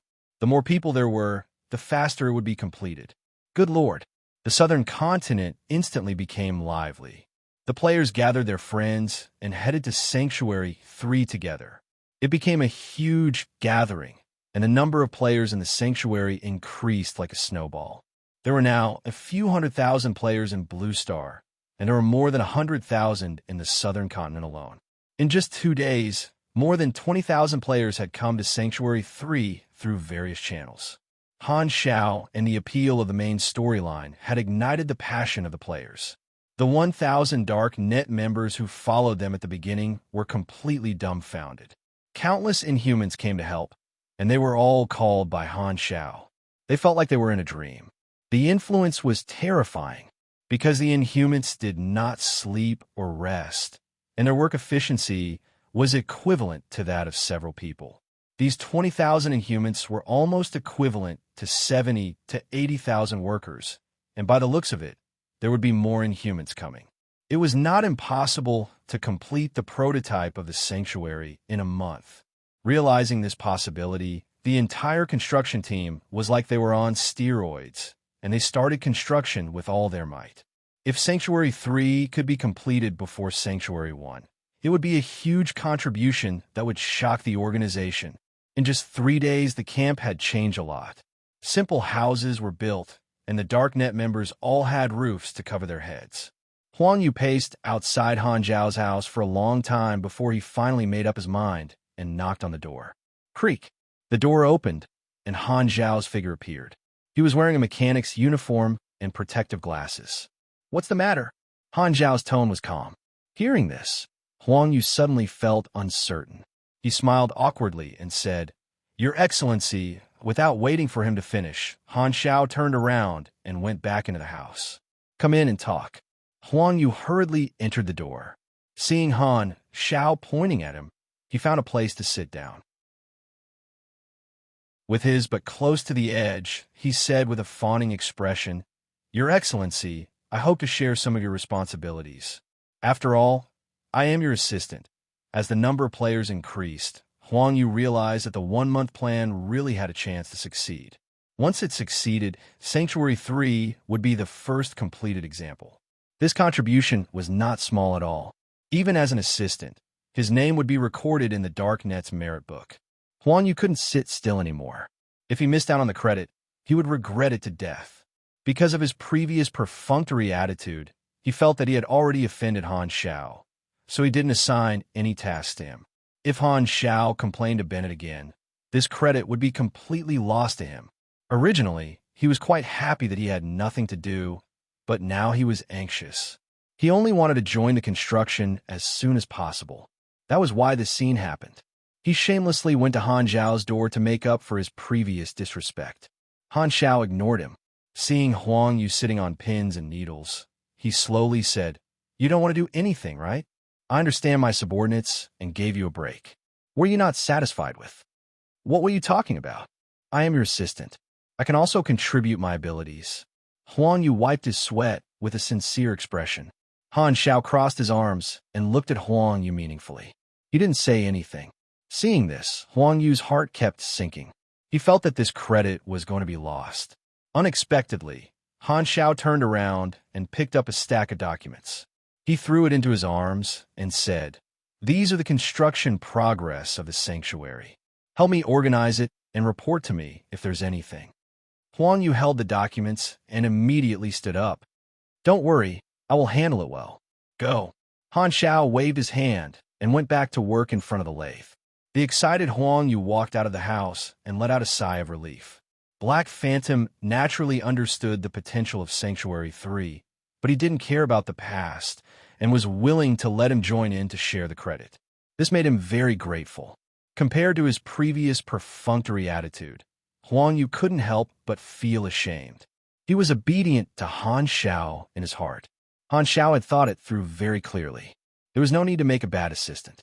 The small differences between them couldn't even be considered a conflict. Seeing that Huang Yu had lowered his head, Han Zhao wouldn't purposely destroy his future. Furthermore, he did need an assistant to take care of the construction of the sanctuary. This kind of thing was very complicated, and it was giving him a headache. Now, he had completely become a hands-off manager and could do his own things 24/7. It had only been 3 days since the construction started, but the progress was like a wild dog that was out of control. The effort of the players still exceeded Han technicians' expectations. Even the migrant workers were not as hardworking as them. They were all model workers. In the original timeline, when the players came in contact with the main storyline of the sanctuary, it was already past the earliest stage. It was the Darknet who took the initiative to hire the players. At that time, a few sanctuaries were being built at the same time. The players had different choices, so the number of people was spread out. Now, the players also found out that Han Zhao was in Sanctuary 3, so there were definitely other sanctuaries that needed to be built. However, there were very few channels for information, so they knew nothing about Sanctuary 1 and Sanctuary 2. On the other hand, the famous Black Phantom in Sanctuary 3 knew what to choose at first glance. Most people had herd effect. As the number of players in Sanctuary 3 increased, it attracted other players as well. The number of people snowballed. Han Zhao's player main city plan had great prospects. Sanctuary 3 was full of people. All kinds of hawking, setting up stalls, and asking to team up could be heard. The players spontaneously formed many markets and areas. Where to sell things, where to PK. The bustling scene did have some characteristics of a main city.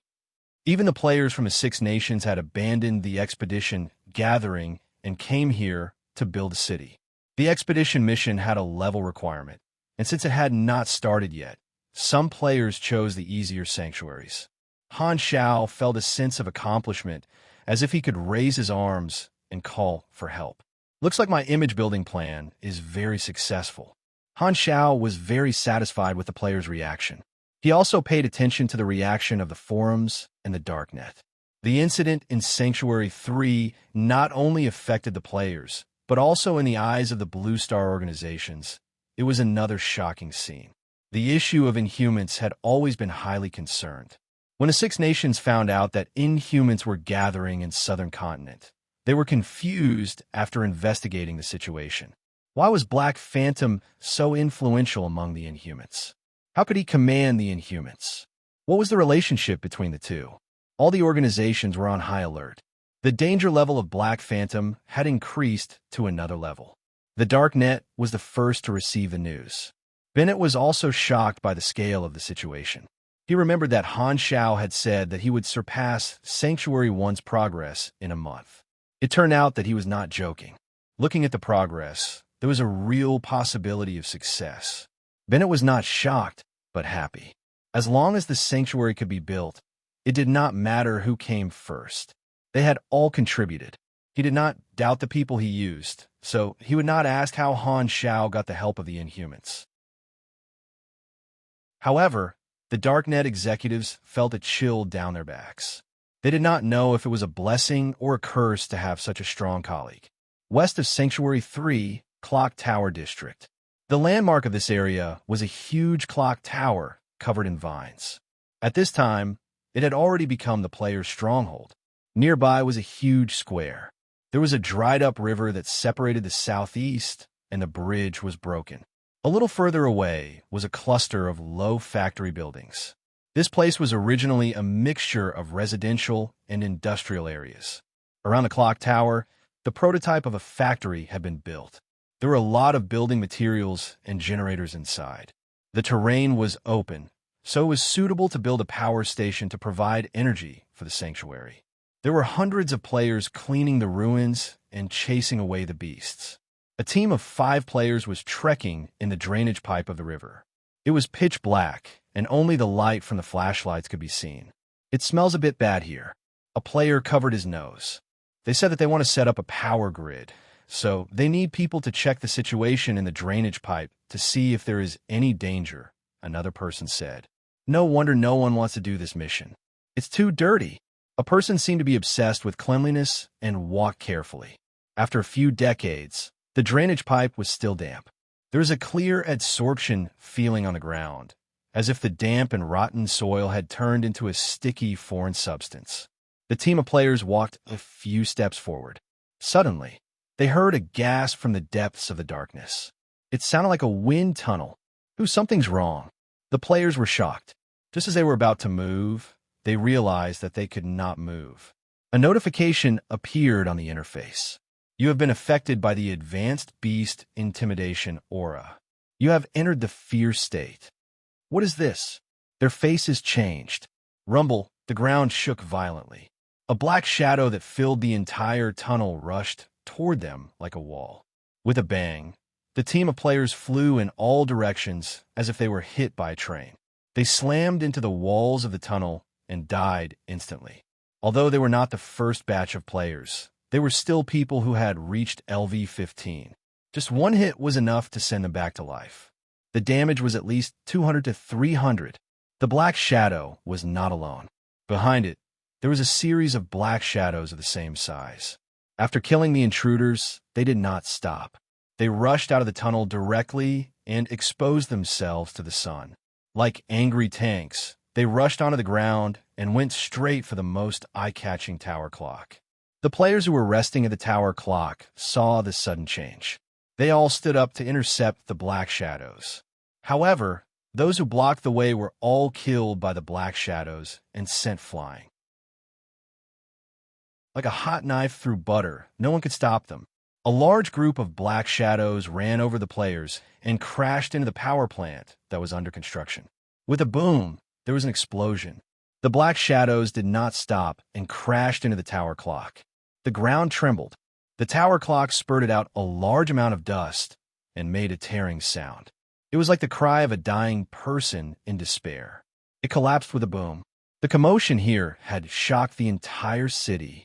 Loud and ferocious beastly roars also came from the mouths of the black shadows, shaking the sky.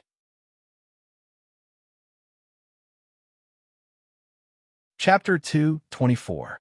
A Thought of Eternity.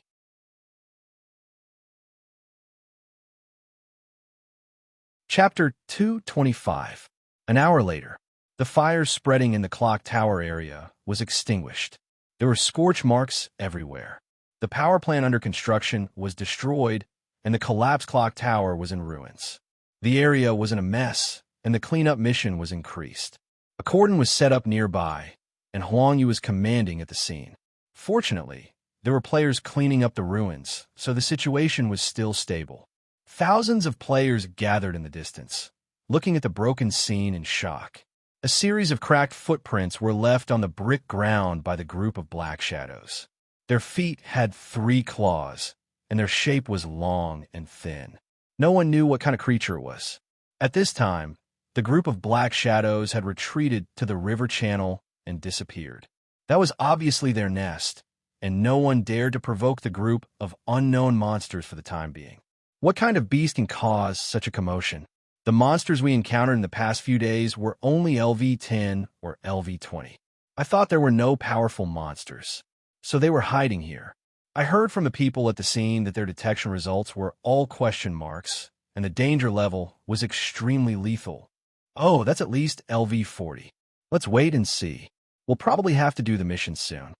Huang Yu arranged the work, turned on the communicator, and reported, "Your Excellency, the situation is temporarily stable. How are the losses?" Han Zhao's tone was calm. "Not very good. The power plant we were building was destroyed, and the construction materials and engineering equipment inside were all destroyed."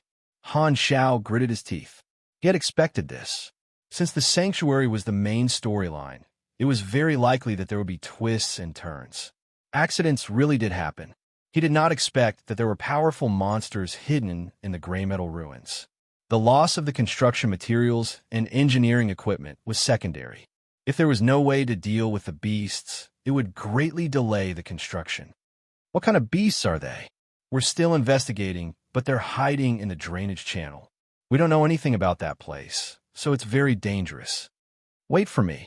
10 minutes later, Han Xiao arrived at the scene. Everyone gathered around to report. He listened for a while, waved his hand to signal everyone to be quiet, and then came to the footprints to carefully examine. To be able to crack the stone floor, it means that the beast's leg strength is very developed, and it is very heavy. It likes to live in damp and dark places. It is a social animal. Its food is unknown, and it is very aggressive. Han Xiao turned on his tablet and searched for Blue Star's illustrated handbook of wild beasts. He found many examples that fit the description. After thinking about it, Han Xiao lifted his windbreaker, and 7 or 8 spider detectors landed on the ground along his legs. They slowly crawled into the river channel in groups to investigate the situation inside. The tablet was connected to the detector's night vision device and infrared vision. While waiting, Han Xiao casually asked, "Are there any powerful beasts in other places?" Huang Yu immediately replied, "No, only here. The cleanup work in the other areas is very smooth." The shocking change here did not delay the other construction. The giant city wall was still under construction, and the residential houses, warehouses, energy plants, Internal life support facilities, greenhouses, and farms were all being built at the same time. Only with the help of tens of thousands of players did Han Xiao have enough manpower to fully develop the city. Sanctuary 2 was still struggling to explore the city, and their progress was many times slower than his. The spider detectors sent back images. The walls deep inside the river channel were covered in the mucus secreted by some kind of creature. It was very sticky and disgusting, and it was still slowly dripping down. A small spider was covered in the dripping mucus. Its slender mechanical limb twitched a few times, and it directly stopped functioning as if it was wrapped in amber. Further in, Han Xiao saw a shocking scene. At the end of the river channel, there were countless forks dug by beasts. He ordered the small spiders to split up. As the images continued to be sent back, everyone was more and more shocked. Beneath the gray metal ruins, there was actually a terrifyingly large underground lair. It covered more than half of the West District. These beasts had been in this abandoned city for many years. Oh my God! Han Xiaoxin was slightly shocked. The hidden beast showed its outline in the infrared vision.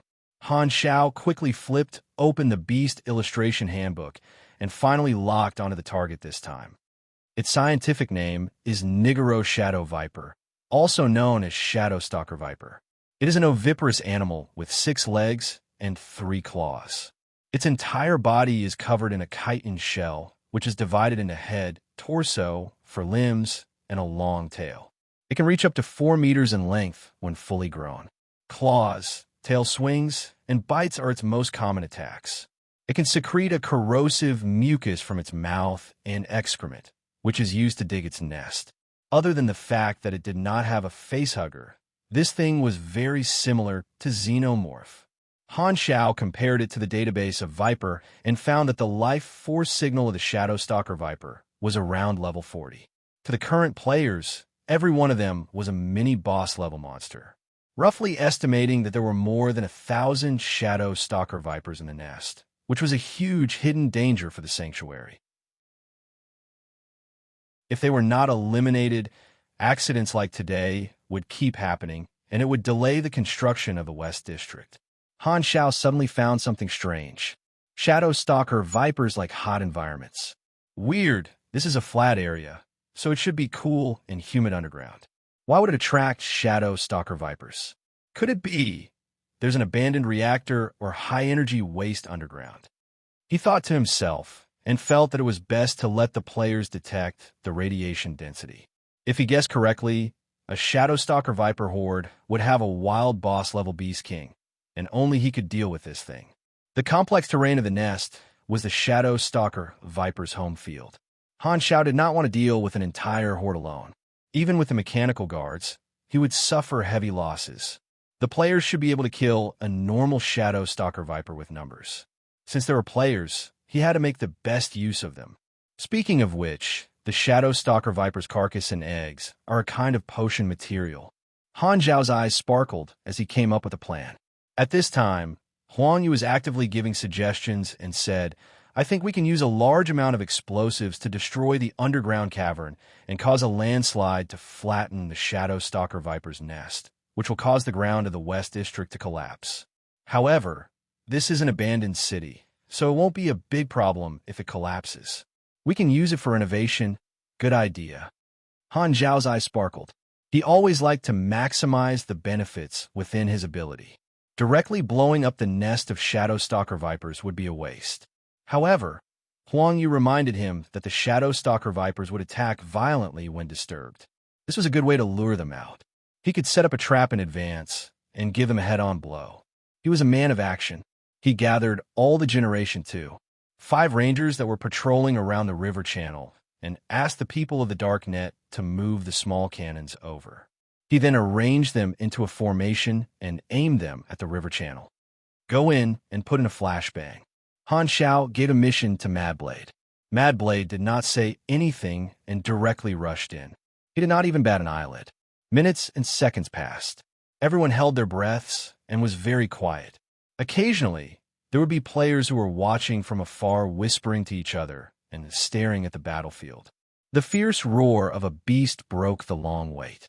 Accompanied by a short scream, the ground shook slightly. The sound came from the channel and was getting closer and closer. Something was about to come out. Rumble. A large group of shadow stalker vipers rushed out. Their entire bodies were covered in black carapaces, and the 3 pairs of scarlet eyes hidden in the carapaces were filled with anger and irritation. At least 100 shadow stalker vipers appeared, and they immediately noticed the crowd gathered in the distance. They roared and charged toward them. Tut, tut, tut, tut. In the next second, a storm of guns and cannons rained down on the shadow stalker vipers, pushing them back. Dozens of large-caliber machine guns fired, and the steel core bullets shattered their chitin carapaces. The shells cracked, and viscous fluids splashed everywhere. Their roars turned into cries. They struggled to stand up again and again, but they were knocked down by the rain of bullets and pressed to the ground by the continuous kinetic energy. The flashing gun flames illuminated the side of Han Zhao's face time and time again. He slowly lit a cigarette and watched the hundreds of shadow stalker vipers being turned into sieves. Not long after, the machine guns made clicking sounds. The magazines were empty, and the ground was full of bullet shells. The smell of gunpowder filled the air. The whole place was quiet. The tragic bodies of the shadow stalker vipers were scattered all over the ground. Many of the players who were watching turned pale. They were disgusted by this scene. Move the bodies back and put them in the cold storage. Everyone quickly cleaned up the battlefield. Han Xiao switched to Hao Tian to release the flash grenades again. This time, the shadow stalker vipers did not fall for it. After killing Hao Tian, they still hid in the nest and refused to come out no matter what. This way, the mechanical guards were temporarily useless. The open terrain was the best place to use firepower. If they entered the narrow nest, they would only be torn apart by the shadow stalker vipers one by one. It was enough to trick the enemy once. The players had been watching for so long. It was time to find something for them to do. I need some people to clean up this nest. It's best if you can do it within 3 days, Han Xiao said loudly. He quickly set up the mission and sent it out. Prize pool mission. Clean up the nest. After a few days, Han Xiao released another prize pool mission. He realized that prize pool missions could easily ignite the players' passion. As expected, the players who were watching the show were instantly excited. They swarmed over and fought to be the first to accept the mission. The prize pool quickly accumulated over 1 million EXP, and it was still increasing. The quest requirement was to kill the shadow stalker viper and bring back the egg. Contribution points would be awarded through these 2 actions. The top 10 would be rewarded according to their contribution points. Counting the team's ranking. A large number of players rolled up their sleeves and swarmed into the nest to hunt down the shadow stalker vipers. If they were not strong enough, they would make up for it with numbers. Han Xiao turned around and said to Mad Blade and the others, "Take this device and check the radiation density of the nest. Also, check if there are any special shadow stalker vipers. That's the Beast King. Inform me immediately if you find one. If you find anything else, remember to tell me too." The 4 nodded and entered the nest. Looking at the passionate players, Han Xiao thought to himself, "The shadow stalker vipers are too strong for the current players. In order to get the prize pool mission, the players will need weapons even more urgently. After seeing my mechanical guards, some people will definitely be tempted. It just so happened that he had enough parts. He could sell weapons and make some more money."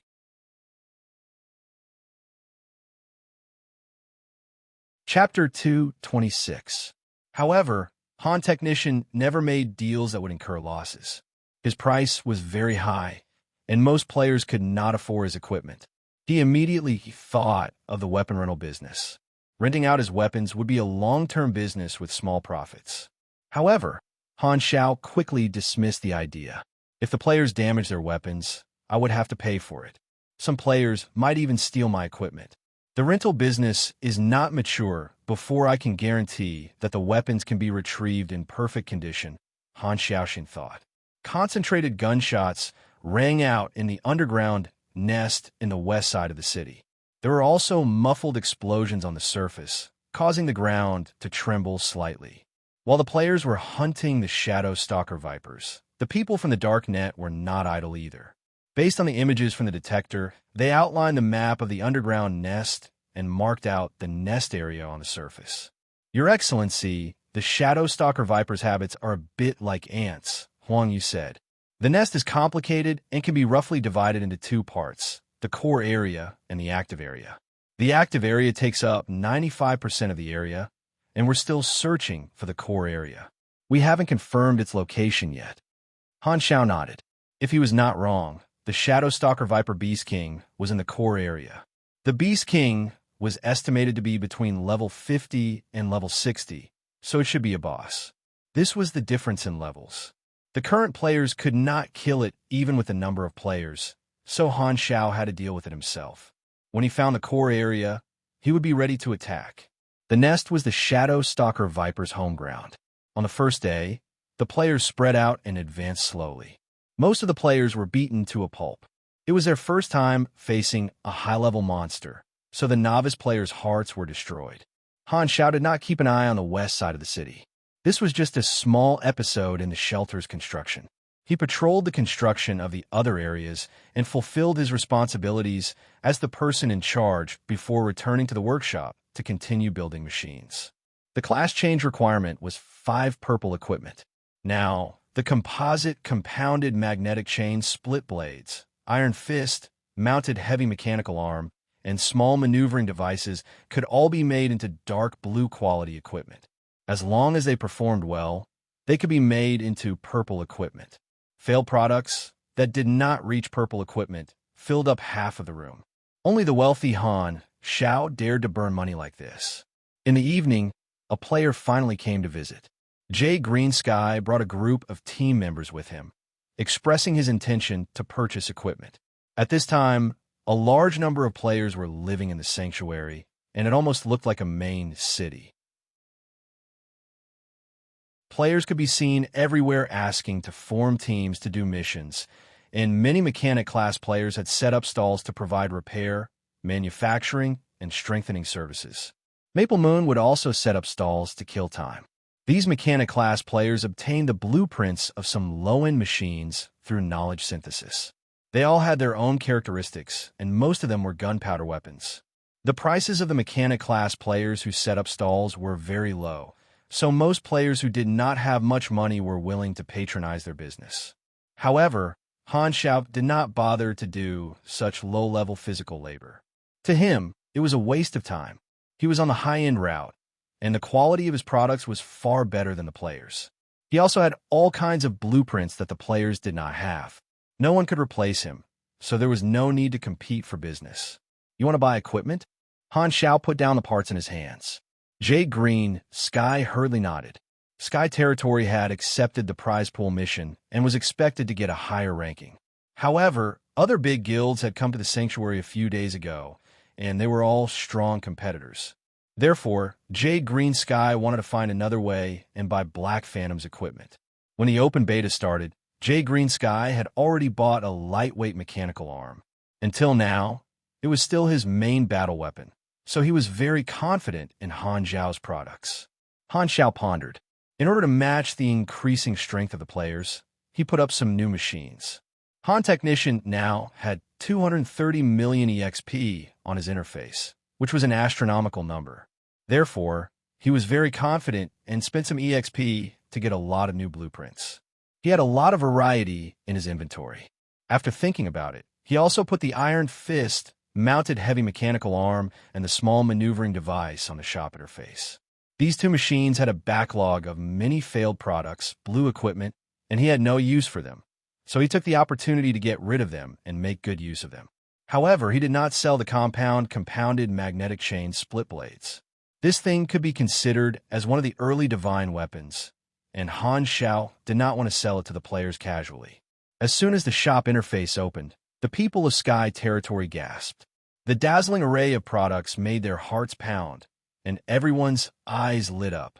God, the lowest grade is green grade, and there are even blue grade ones. I have never seen them before. I want all of them. Jade Green Sky stared at the heavy mechanical arm, his heart burning with passion. This thing was stronger than the light mechanical arm, and it could greatly increase his strength. He looked at the price, 120,000. So expensive. Jay Green Sky's face twitched. Although the guild was rich, 120,000 was not a small amount. It was enough to buy dozens of guns and a few boxes of ammo. After hesitating for a while, Jay Greensky made up his mind and decided to buy it. He believed that it would be worth the money. The big guilds were rich. They bought a total of 300,000 worth of equipment and gave it to the first core group to complete the prize pool mission. Han Xiao had earned money and gotten rid of some of the useless machinery. This was a very profitable deal for him. He had set up security measures in these machines. The mechanic class players were only LV-20, and they could only dream of breaking through his security. It was impossible for them to leak the blueprints, so Han Xiao was not worried about selling them. Controlling the source of the technology was equivalent to monopolizing the industry and becoming an oligarch. This was the only company that could generate the most profit. Thud thud. As soon as Jade Green Sky left, Mad Blade and the others returned with a new discovery. We have detected very high radiation levels, almost reaching the peak of the detector. Maple Moon passed the detector to Han Xiao. Han Xiao was slightly shocked. The radiation levels in the nest were so high. Living in such a high radiation area for a long time would cause creatures to mutate. It could be malignant or benign, depending on the creature's species and habits. Stronger animals had higher resistance, so it was more likely that the mutation was benign. In that case, this Shadow Stalker Viper should have mutated creatures similar to elite monsters. Han Xiaoxin thought. We also found the source of the radiation. It's these things. Unknown crystal. A crystal formed for unknown reasons. It has high radiation levels. When the detector was close to the crystal, the radiation level increased significantly. This was indeed the source of the radiation. Han Xiao put on a pair of gloves, picked up a crystal the size of a finger, and looked at it carefully. Where did you find this? The wall deep in the nest, Hao Tian answered briefly. These crystals are embedded in the wall, Mad Blade added. If not for a layer of mucus being scraped off during the battle, we wouldn't have found them. Furthermore, the deeper we went, the more concentrated the crystals were. Similarly, there were more monsters. We couldn't go deeper, so we came back early. The crystal had its own temperature, and his fingers were warm even through the gloves. This finally solved one of his questions. The Shadow Stalker Vipers liked the heat, but they lived here because of this crystal. Han Xiao waved at Mad Blade. Mad Blade did not suspect anything and approached. Suddenly, Han Xiao did something shocking. He pinched Mad Blade's cheek, stuffed the crystal into his mouth, and covered his mouth to prevent him from spitting it out. Swallow it. Frenzied Sword struggled with all his might, but he could not break free from Han Xiao's large hands. His throat moved, and he swallowed the crystal. The three people beside him were stunned. Any reaction? Han Xiao stared at him. You have swallowed a high radiation crystal, not purified. Race detected as human. Yini lower than 50. No related skills. You have entered radiation damage status. Radiation damage. Maximum health and constitution reduced to 33%. All attributes reduced by 50%. Lasts for 2 hours. You can use related drugs to recover earlier. Mad Blade told him the truth. Players who could not die were the best test subjects. Han Xiao gave Mad Blade a huge red packet of experience as a reward. He nodded and said, "Thank you for your hard work." Seeing that he had obtained the EXP, Frenzied Sword felt refreshed and immediately felt comfortable. He looked at the remaining crystals on the table and thought to himself, will there be more EXP if I eat all of them? The taste is quite similar to jelly beans. Seeing Mad Blade's expression, Han Xiao knew what he was thinking. He put away the crystal and dispelled Mad Blade's thoughts. He roughly knew the function of the crystal. Purifying this kind of radiation crystal could condense it into a crystal-like solid energy. It would not pollute or add anything, and it would become a clean energy source. Han Xiaoxin started thinking. There were many such crystals in the nest. He could use elementary purification to purify them and turn them into energy reserves. Also, as long as he made an energy converter, this kind of energy crystal could be used in all kinds of machinery. It was very valuable. Crystal energy was the most used energy source in a magic civilization. It also appeared occasionally in the technological world. In other words, this kind of clean energy crystal could also be called attributeless magic crystal, magic stone, magic crystal, and so on. Mages used magic to extract the energy from the crystal to replenish their magic power or use it as a casting material. There were many uses for it. The density of the crystals should be a clue to the core of the nest. Han Xiaoxin immediately called Huang Yu over. After he told Huang Yu about this, Huang Yu immediately marked an area on the map of the nest based on the new clue. There's a 90% chance that this is the core area, Huang Yu said confidently as he pointed at the map. Very good. Han Xiao nodded. It was time to act. In the middle of the night, the players who did not need to sleep were still fighting in the nest. The prize pool mission motivated the players. Even if there was no mission, killing the Shadow Stalker Viper would give them a lot of experience points. Sky Territory was ranked first in the current ranking. Quick, third tank, pull the monster. Main tank, secondary tank, come back. Pugilists, get close and attack. Esper group, give it your best shot. If you don't have energy, go to the side and recover first. Mechanics, don't get close. Stand further away and attack from afar. Those who are transporting the eggs, leave quickly. Don't get hit by the shockwaves. The people of Sky Territory were surrounding and attacking a Shadow Stalker Viper like it was a boss. Green Jade Sky was commanding and yelling. They were very passionate. The core group cooperated well and was very organized. The slime in the nest would reduce the speed of the players. Although this was the home ground of the Shadow Stalker Viper, facing the experienced core group of Sky Territory, it was like a fish in a net. No matter how hard it tried, it could not break out of the encirclement. Its health dropped steadily. Slaughter line, everyone attack. All kinds of attacks landed on the Shadow Stalker Viper. Its shell cracked and slime splashed everywhere. Green Jade Sky charged forward with large strides. The right half of his upper body was equipped with a heavy mechanical arm that was several times thicker than his arm. He activated the ability of the mechanical arm. The motor roared, and hot steam spewed out of the ventilation pipes. The heavy iron fist shot out like a bullet and landed heavily on the head of the Shadow Stalker Viper. At the same time, Green Jade Sky let out a hot-blooded roar.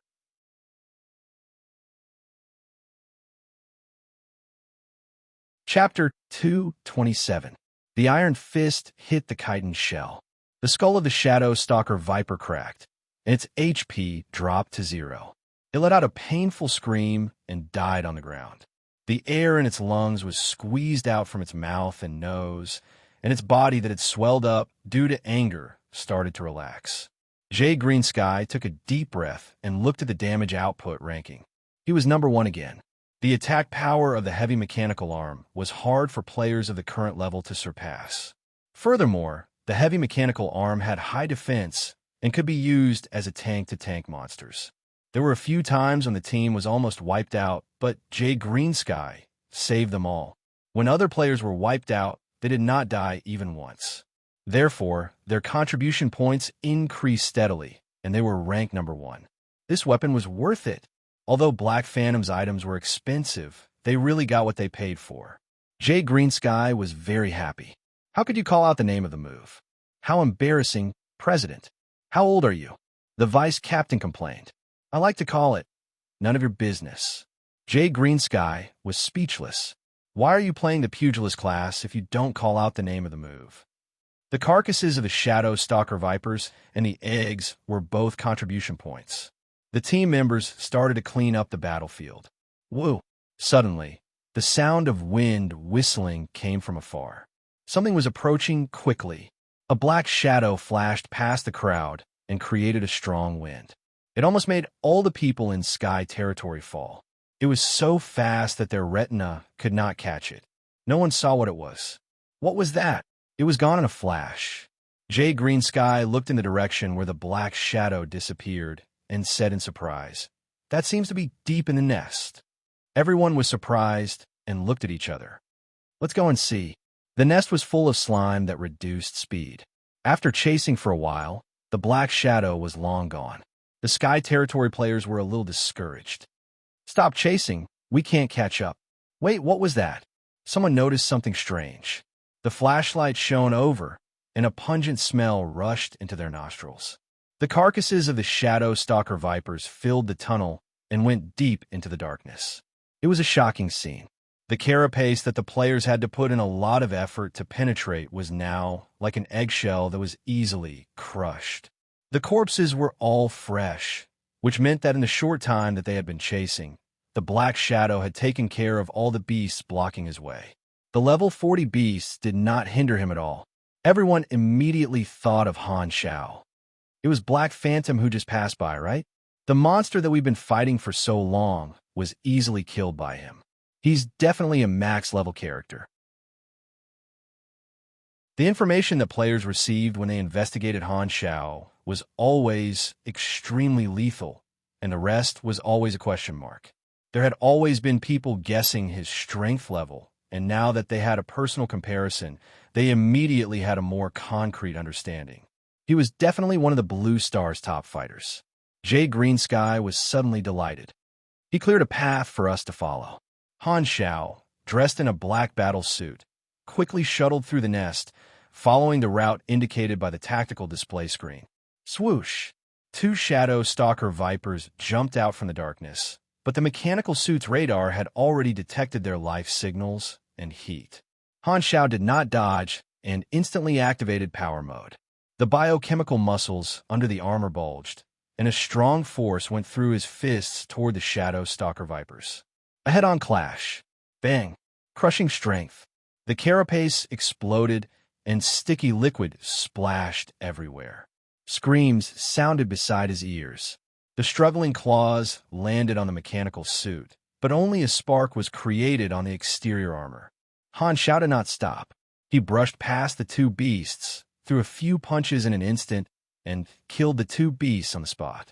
With his LV-55 personal attributes and the superior performance of Viper, plus the level suppression, he could easily kill these Shadow Stalker Vipers. He did not stop at all. He wiped the sticky liquid off the wall and saw that the radioactive crystals were getting denser. We're almost at the core area. The monsters are appearing more frequently. He casually pinned a Shadow Stalker Viper to the wall and killed it. Han Xiao checked the map on the display screen and confirmed that the route was correct. The screen showed that the temperature outside was rising. The crystals had their own heat, and the hotter the place, the better the habitat of the Beast King. The high temperature of the crystals made the infrared night vision goggles red, and he could not see clearly. Han Xiao adjusted his vision to normal. His vision instantly darkened, but after a few seconds, it became clear again. Night Stalker, as talent bad habit, provided him with night vision, and his combat power was increased when he fought in the dark. After passing through a cave, the space suddenly opened up. The thick smell of blood hit his face, and the sticky liquid under his feet was extremely thick. This was an underground cave that looked like a beehive. Large pieces of dark blue radioactive crystals were embedded in the walls, and there were more than a dozen cave entrances that led in all directions. This was the center of the nest. Countless red eyes flashed in the darkness. Dozens of shadow stalker vipers were lying on the ground, showing off to the uninvited guest. There were also a few more ferocious-looking elite monsters mixed in with the beasts. The most eye-catching one was the shadow stalker Viper Beast King that was surrounded by the beasts. Its body was 3 times bigger, and it looked down at Han Xiao from above. The sticky liquid in its mouth dripped onto the ground, creating a pungent smell and a corrosive sound. It's so big, so it must be the Beast King. The swarm of shadow stalker vipers charged toward him. Han Xiao crossed his feet, and his skateboard shoes ignored the sticky terrain. He quickly moved and dodged the shadow stalker vipers. He took out the ghost sniper rifle on his back and used it as a rifle. The barrel of the rifle flashed with electric light, and the magnetic needles left behind a trail of blue light. He kept changing his attack target so that he could continuously trigger lethal shot. There was a 1 in 8 to 1 in 4 chance of triggering true damage, and it would not take effect on the same target for 5 minutes. This talent was more useful in group battles. The correct way to use it was to keep changing the attack target to maximize the damage output. Blood exploded, and the needles easily penetrated the shells of the beasts, killing them quickly. An elite monster stealthily circled behind him and launched a sneak attack. As if he had eyes on the back of his head, Han Xiao turned around and launched a powerful kick, flattening the skull of this shadow stalker viper. The monster horde continued to charge forward like a tidal wave, but Han Xiao was like a reef, unmoving no matter how strong the wind blew. With him as the center, the monsters fell one after another, and the horde became thinner. The shadow stalker viper Beast King raised its head and roared. Its voice was ear-piercing, and the sound wave reverberated in the nest, summoning its kin. The players in other places were shocked to find that the shadow stalker vipers fighting with them stopped at the same time and ran toward the depths of the nest without looking back. The tunnel was rustling, and the ground was shaking. A large number of beasts were coming, and it would be harder to deal with them if this dragged on. Han Xiao focused and activated Overload, Flaming Will, and Fatal Critical Hit at the same time, aiming at the Beast King that was wandering around the edge of the battlefield. Buzz! The Gauss sniper rifle fired with a buzzing sound of electric current. A ray of blue light flashed and pierced through the Beast King's shell, exploding a hole in its body. This shot even triggered Lethal Shot's true damage. 2853. A shocking damage popped up, and the Beast King's HP dropped by a lot. It was in so much pain that it roared and rolled around. Han Xiao looked at the Beast King's attributes on the interface. Level 53, boss template, high agility and endurance, but only 9,000 HP? Han Xiao was shocked. The shot just now took away almost 1/3 of the Beast King's HP. This amount of HP did not match the template of a boss. Could it be an agility-type Beast King that was more aggressive? But its huge size did not look like it. The Beast King rolled around, but unexpectedly, it did not pounce on Han Xiao immediately. Instead, it ran to the corner of the cave and opened its mouth, chewing something hard. Han Xiao looked through the gap between the beasts, and he was shocked when he saw what was happening. The Beast King was eating buckets of high-energy waste marked with radiation. Beasts that ate waste for a long time had a high chance of mutating or gaining special abilities. He noticed that the Beast King's HP was recovering at a terrifying rate. It recovered 1,000 HP in just 2 to 3 breaths. Obviously, eating waste would allow it to recover HP quickly. Han Xiao finally understood that this Beast King was the type that dragged people to their deaths. This home ground was very unfavorable for him.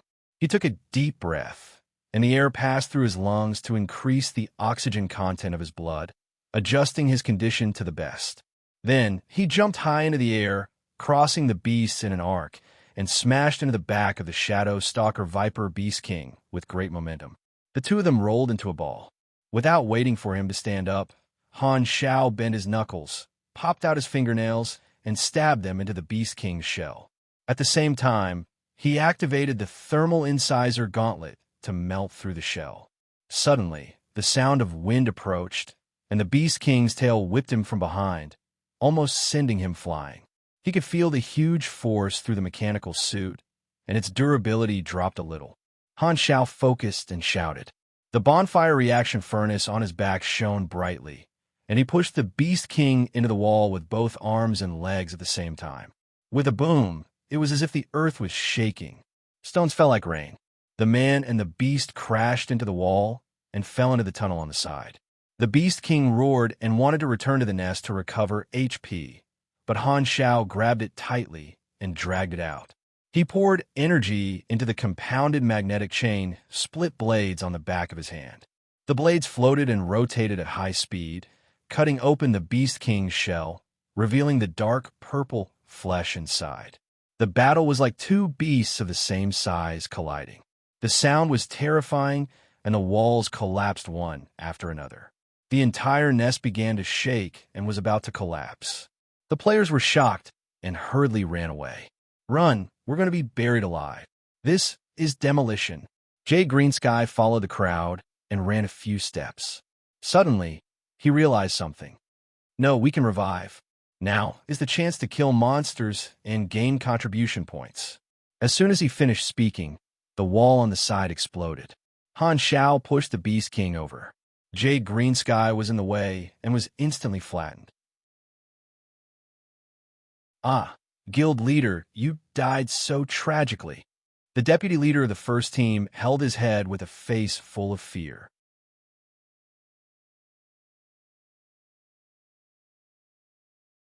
Chapter 228.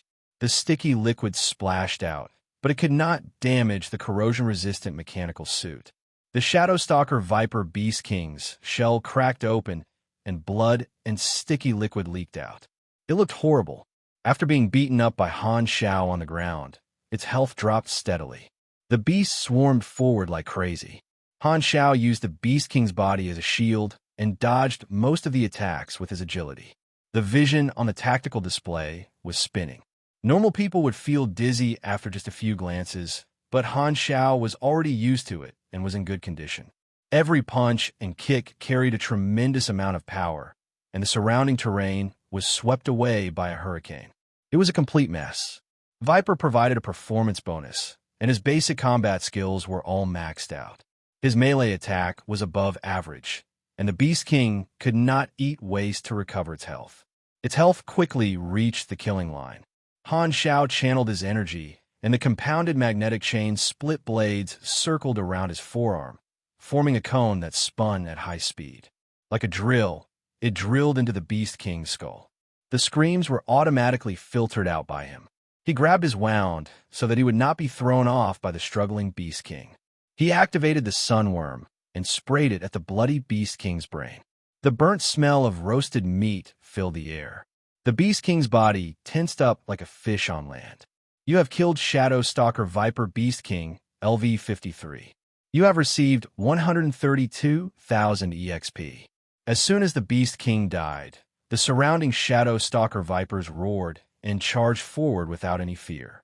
They wanted to tear apart this enemy that was harder than steel, and they drowned Han Shao in an instant.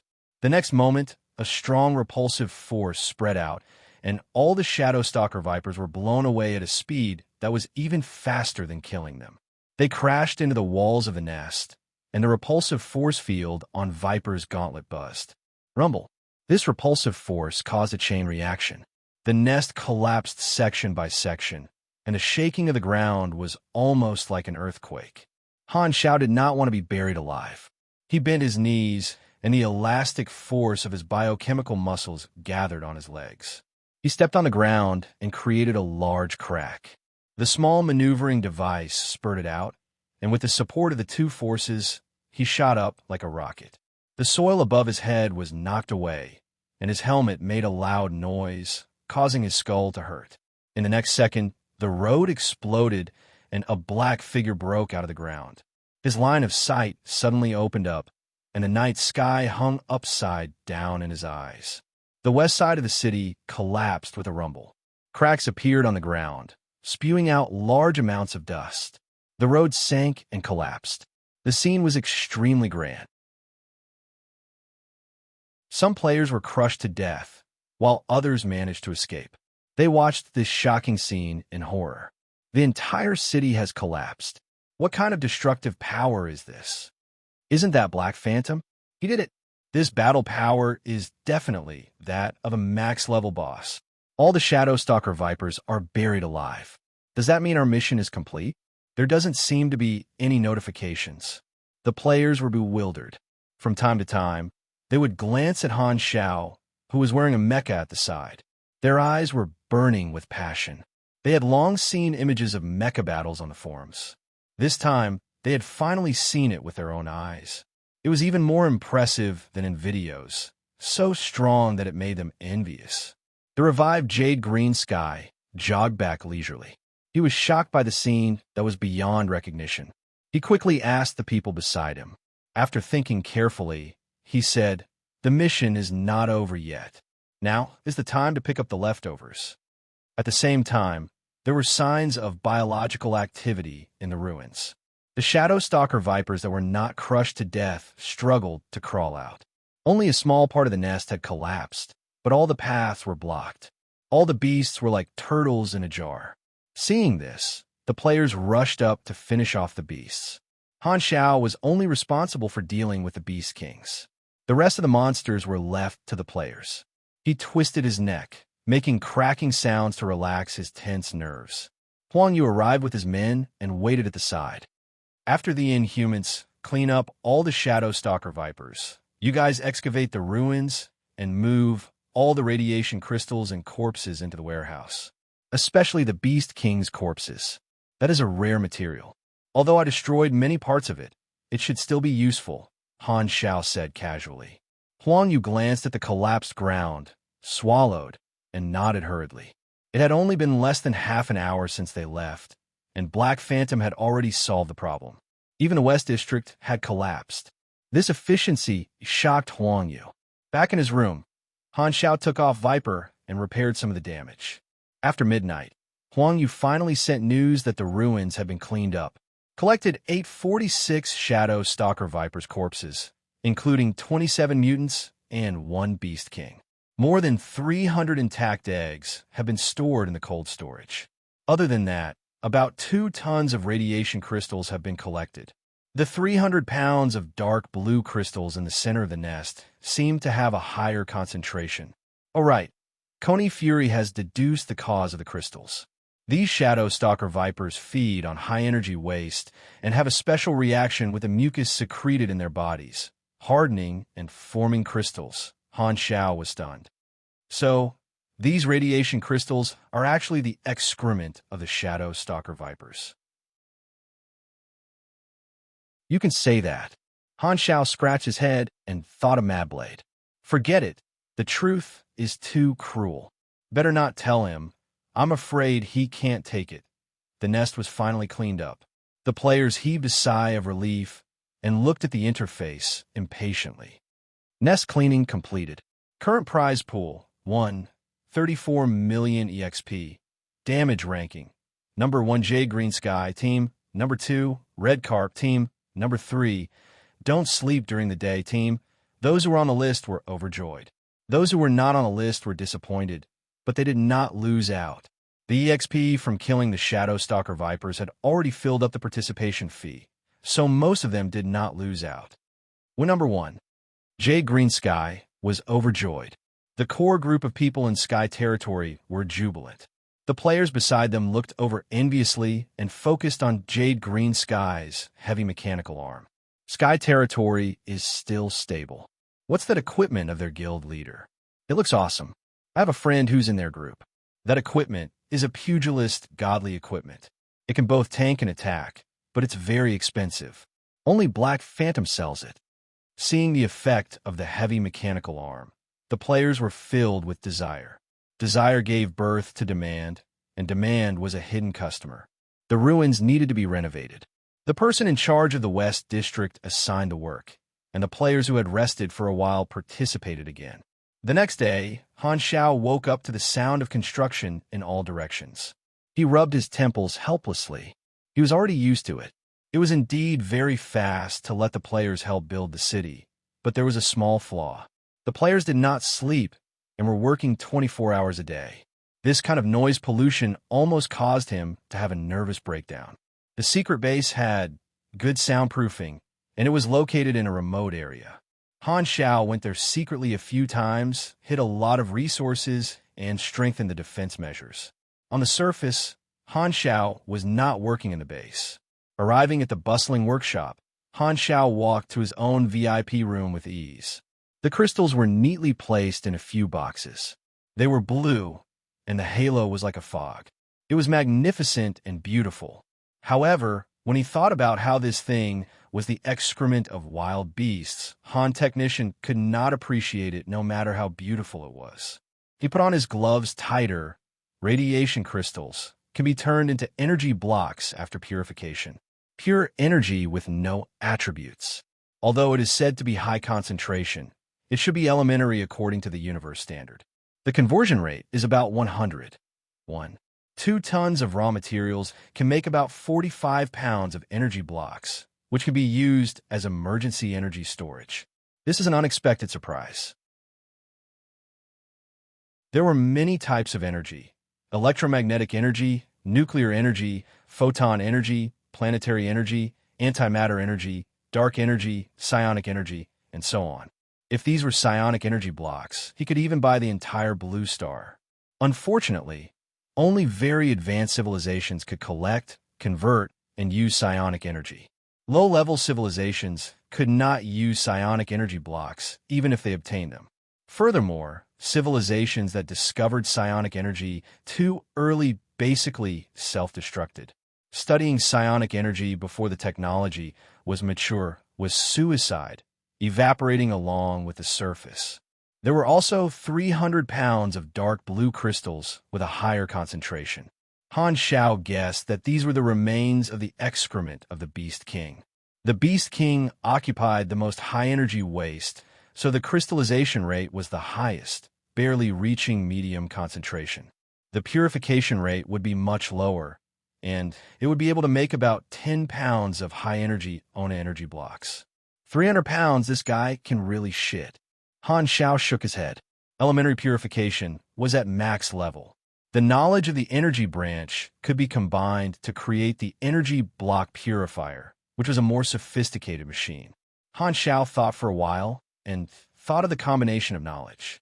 He had a lot of experience, and after a few fusions, he got the blueprint and immediately started to create it. 2 hours later, the creation was successfully completed. Basic energy block purifier refines minerals and crystals that contain radiation and energy into energy blocks. Conversion rate is average and speed is low. The design of this thing was very magical. The opening was shaped like a funnel, and it could automatically release raw materials. Energy block purifiers were the most common in crystal civilizations. Magic and technology coexisted, and energy blocks were the main energy source. Japan's headquarters, Planet Lani, was a crystal civilization.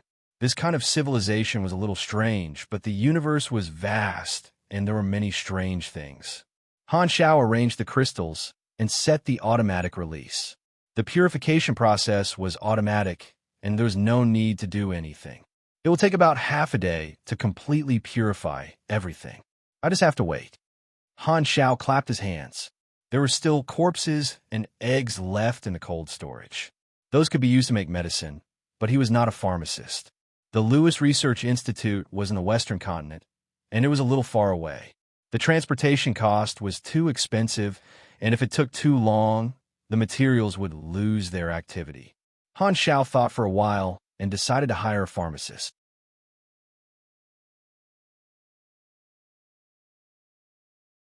Chapter 229.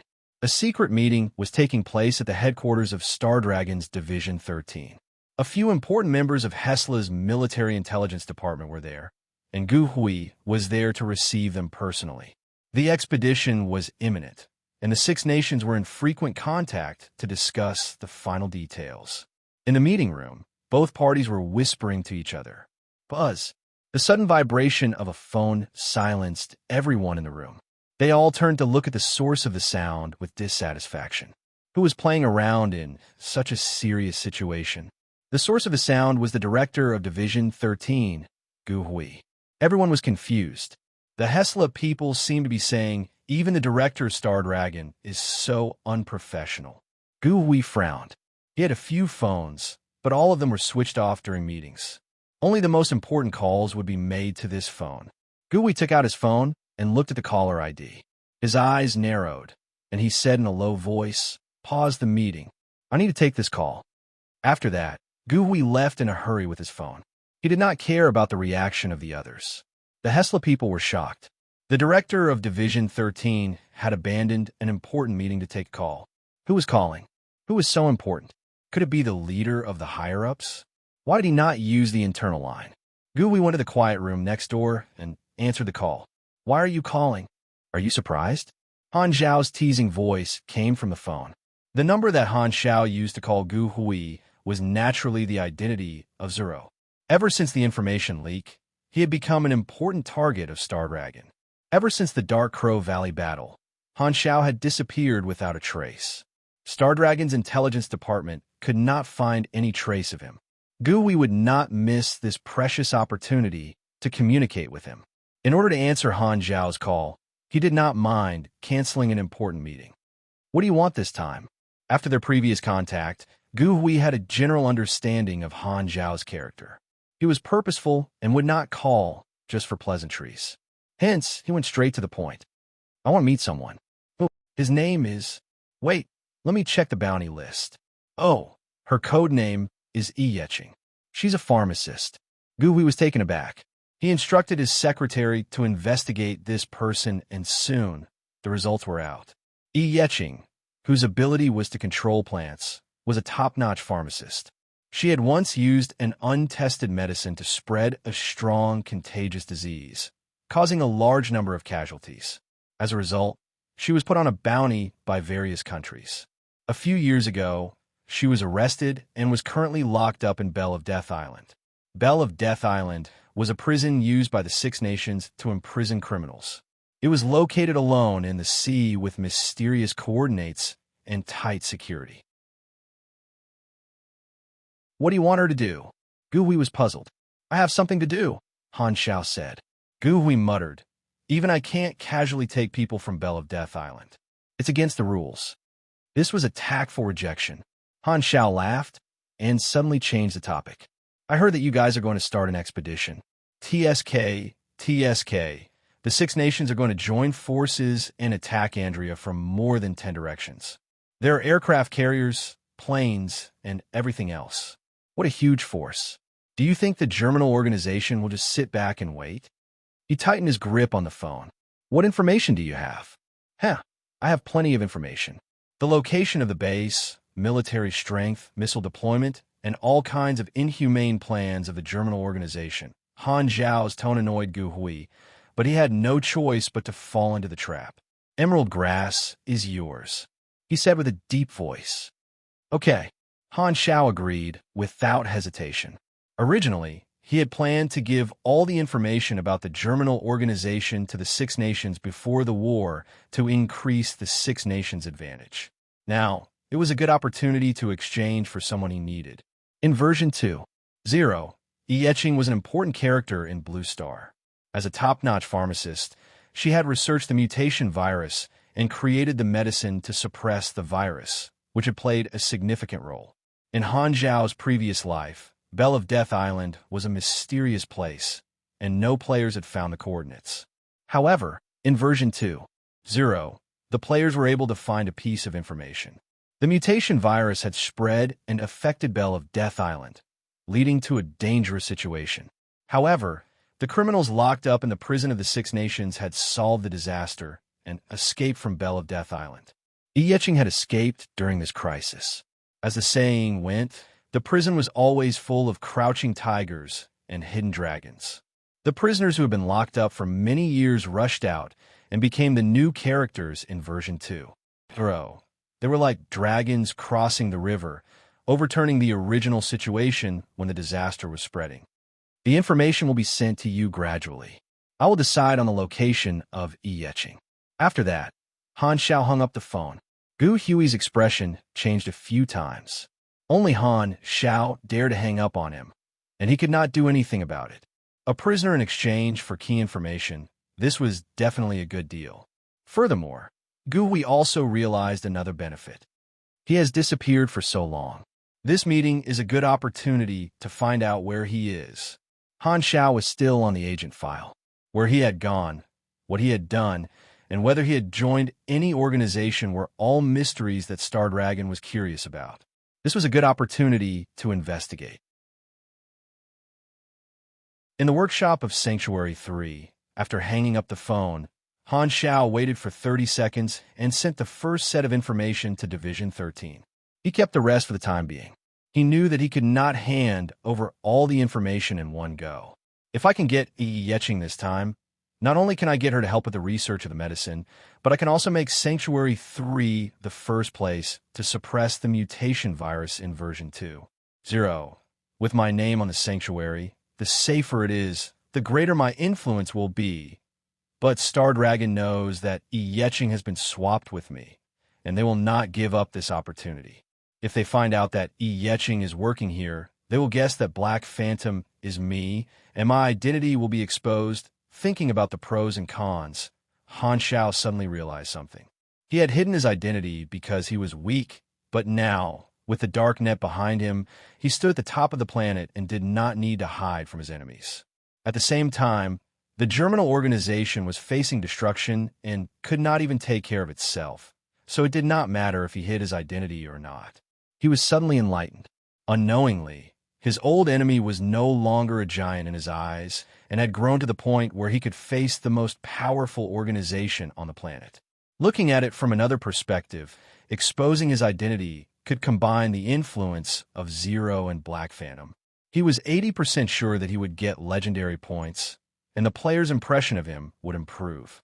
With his own deeds, the players might mistake him as the main character of Blue Star and steal Bennett's limelight. Let's play it safe first. About my identity, I'll think about it after the war. Although he saw the benefits, Han Shao decided to play it by ear. He felt that he was never reckless. The energy block refiner was still working. Han Shao locked the door and left, patrolling the construction site with his hands behind his back.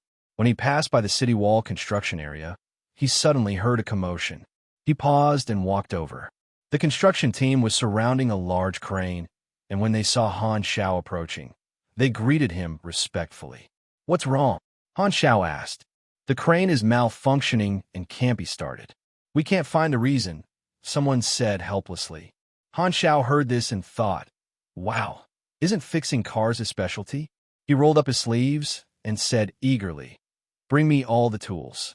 The construction team then remembered that their boss was a mechanic, so they hurriedly moved the parts and tools over. Han Shao climbed up the crane to check the malfunction. He quickly found the problem and picked up the tools to fix it.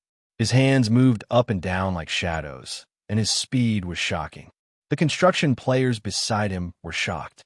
His hand speed was at least 50 years of being single.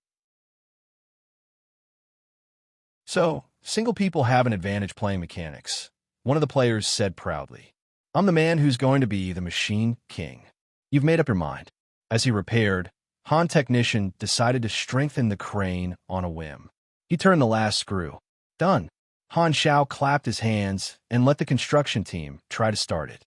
The strengthened crane seemed to have taken an aphrodisiac. It twitched up and down vigorously and smashed the ground loudly. The construction team could not keep up with the rhythm and hurriedly dodged. It was chaos. At this time, the player welding the steel bars on the city wall suddenly looked at the wilderness and shouted, "Someone's coming." Han Shao quickly walked up the scaffolding on the city wall and looked into the distance. A group of people in ragged clothes appeared in the wilderness and slowly walked toward the sanctuary. You're tuning in to the Warrior Lore YouTube channel. Don't forget to subscribe and join us on this journey to catch the most captivating stories.